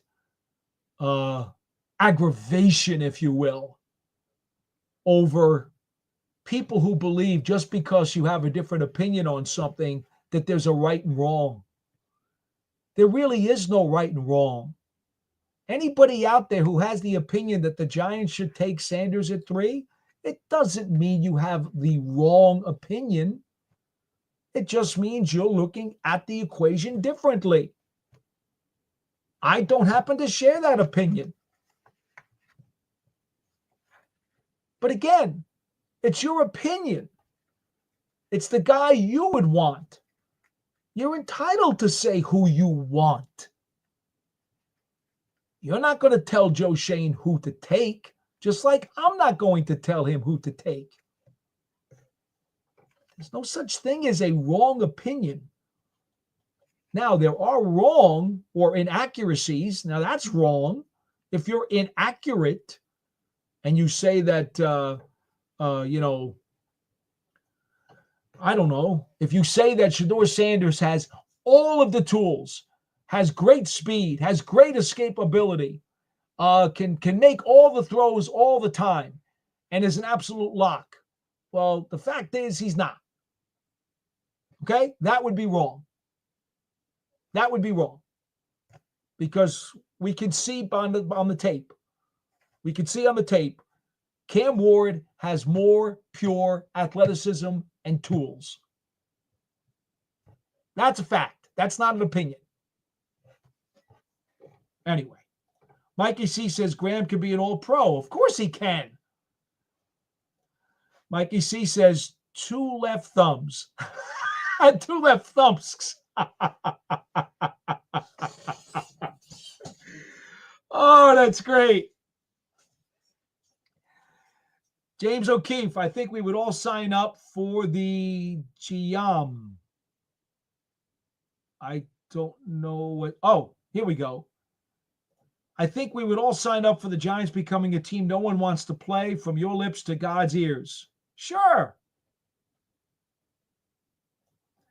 Isaac Moore says, I think the Giants have good talent, which will garner some wins, but coaching can get us closer to winning tight games. C-Mac, the cable guy, says, but you were saying you wouldn't take Ward at 3 also. That's correct. That's correct, C-Mac. You know why? I think Ward is the best quarterback in terms of skills and tools in the class. Matt Sims told you the same thing earlier in the program. Yes, I believe that. But if I'm making the pick, I can't pass, as Joe Schoen said, blue chip, generational type player, very hard to, you can't pass those guys. Hunter and Carter are those guys. So absolutely, yes, you're right. I would take Hunter or Carter over Ward at 3. Yes, I don't run from that. Garoppolo a bum, so says C-Mac the cable guy. We'll see now. That, of course, is an inaccuracy. Look at the man's production. He has been to 2 Super Bowls. Of course, one was as a backup when he backed up Brady, so, whatever. But did lead San Francisco to a Super Bowl that they lost. His overall performance and production has been a high level. Certainly been in a winning situation and helped a team as a starter win playoff games. The only knock on him, honestly, there's been some inconsistency in his game. And yes, he has had some injuries. To call him a bum is totally inaccurate. That's not an opinion. That's a flat out inaccuracy. You could say that you don't prefer him. That's an opinion. You could say that you would rather he doesn't start for your team. That's an opinion. But to call him a bum, that's an inaccuracy. Hey, Thibodeau, you made it back again. Let's see here. Greetings from me and my family in Princeton, Jersey. How about, well, first of all, Thibodeau, thank you again for your generosity, because you are the man, as always. One of our super users here, Thibodeau, for folks who are new to our program, he is with the Italian rugby team. And this guy has a bunch of Giants fans on his club. He joins us every single show. He is so excitable. He is so involved. He always makes sure to say hi. He always comes through with a star, which is very generous of him to be a starred chat person. Look at all the hellos to the fellow people on the site. See, that this is what we are in the Paisan culture, right? We're people, as we say, right? You talk about pro in sports. Well, Paisans are people's people. That's what we are. You're the man, Thibodeau. Thank you. James Thibodeau says to James, we're all doing better than yes, mate. God blessings. Of course, no question. All right, Isaac Moore. There you go. At the end of the day, it doesn't matter what we think. We just have to roll with it. Isaac, you're right. You're right. And I'm going into my 43rd season of covering the Giants and the National Football League. 43 seasons in a row. Okay? Yeah.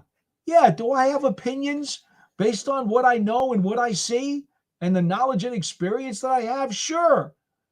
But it doesn't matter one iota to anybody in the front office upstairs, nor should it. You're correct. Absolutely correct. What do we have here?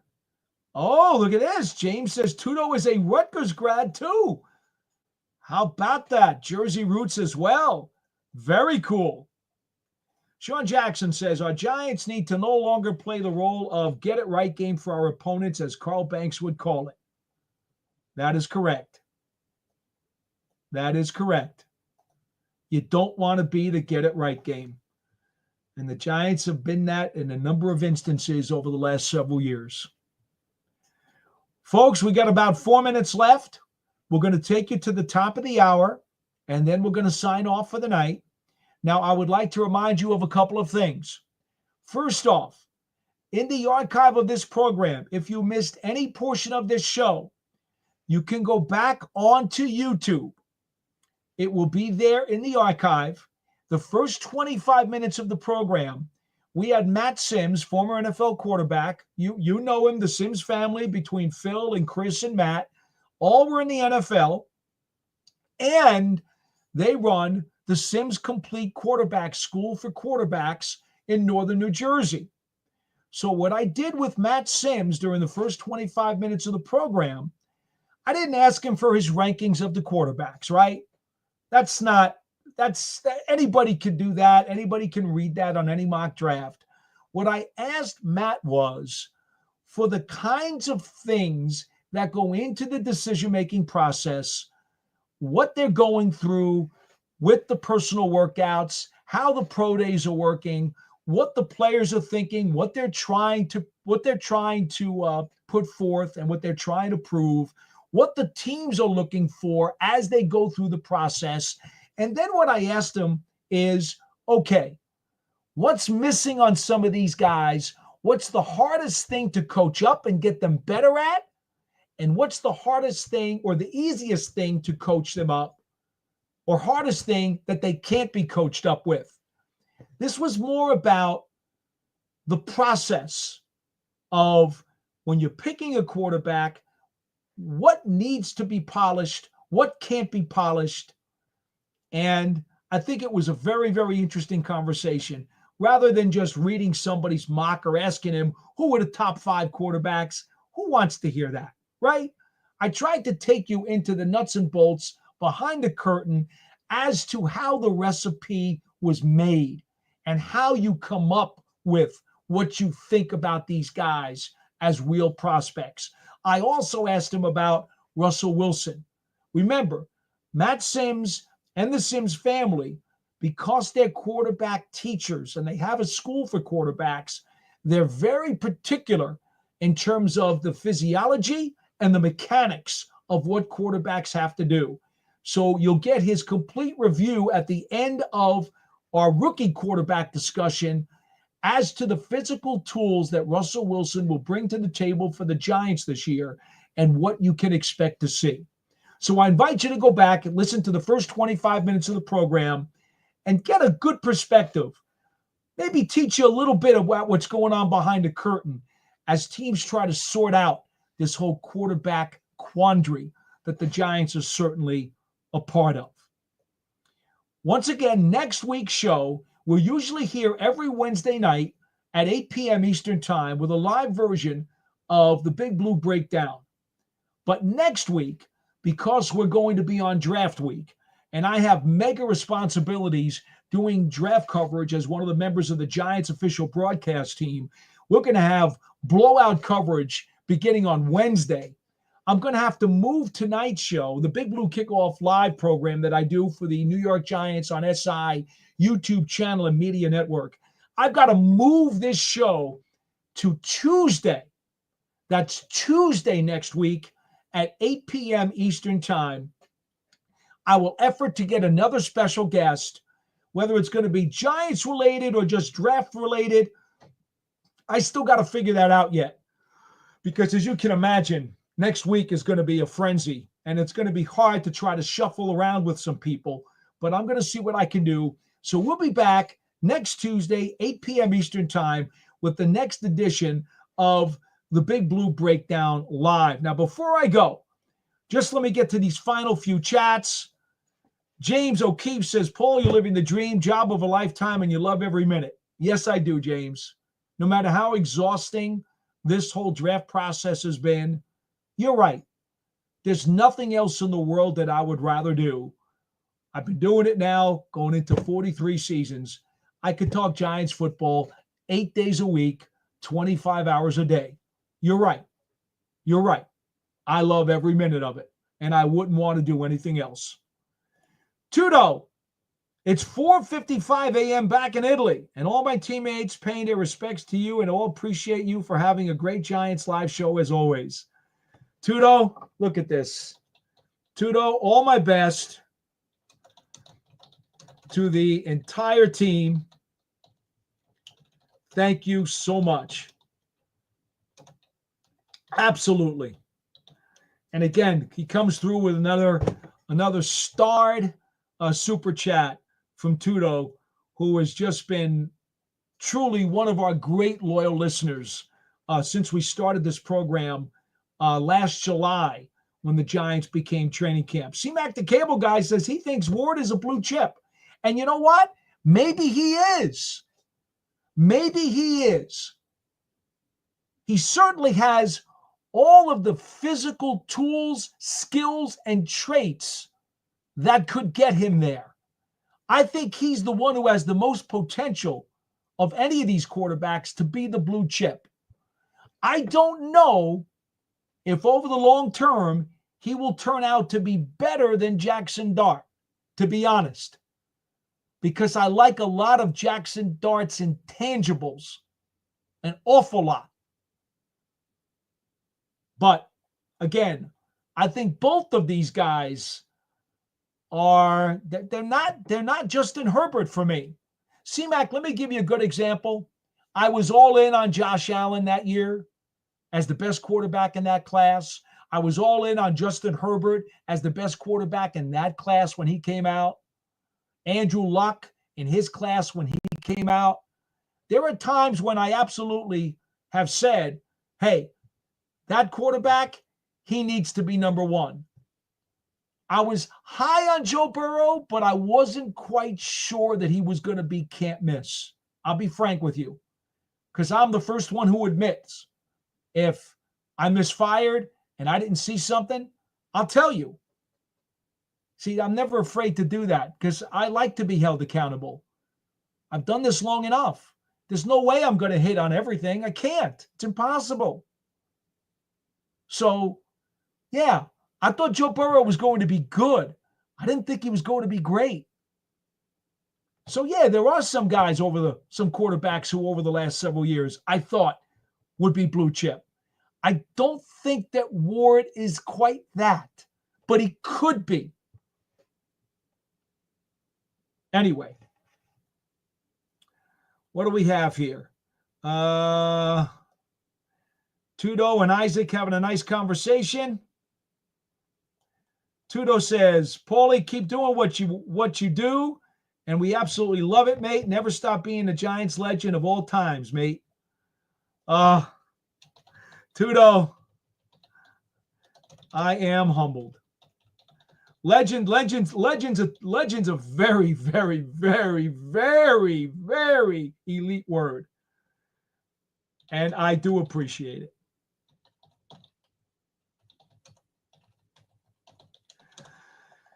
Oh my. Folks, that will do it. Thibodeau, I hope you get an opportunity with you and the crew.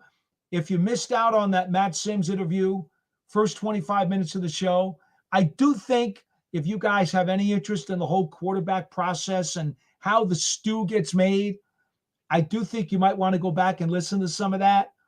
You know, I don't know exactly when you joined in tonight, but I do think that would be very fruitful for anybody who missed the first 25 minutes of the show. And hey, yeah, James O'Keefe says, at least he didn't say generational.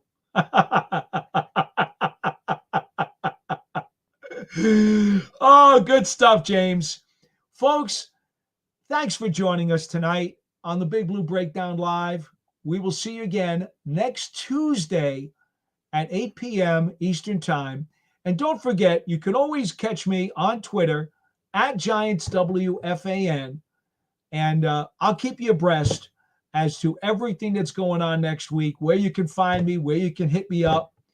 And hopefully we'll have a very enjoyable week leading into the NFL draft. And then all of us will get some much needed sleep. I'm Paul Dottino. So long, everybody. Thank you so much for joining me tonight. Be well.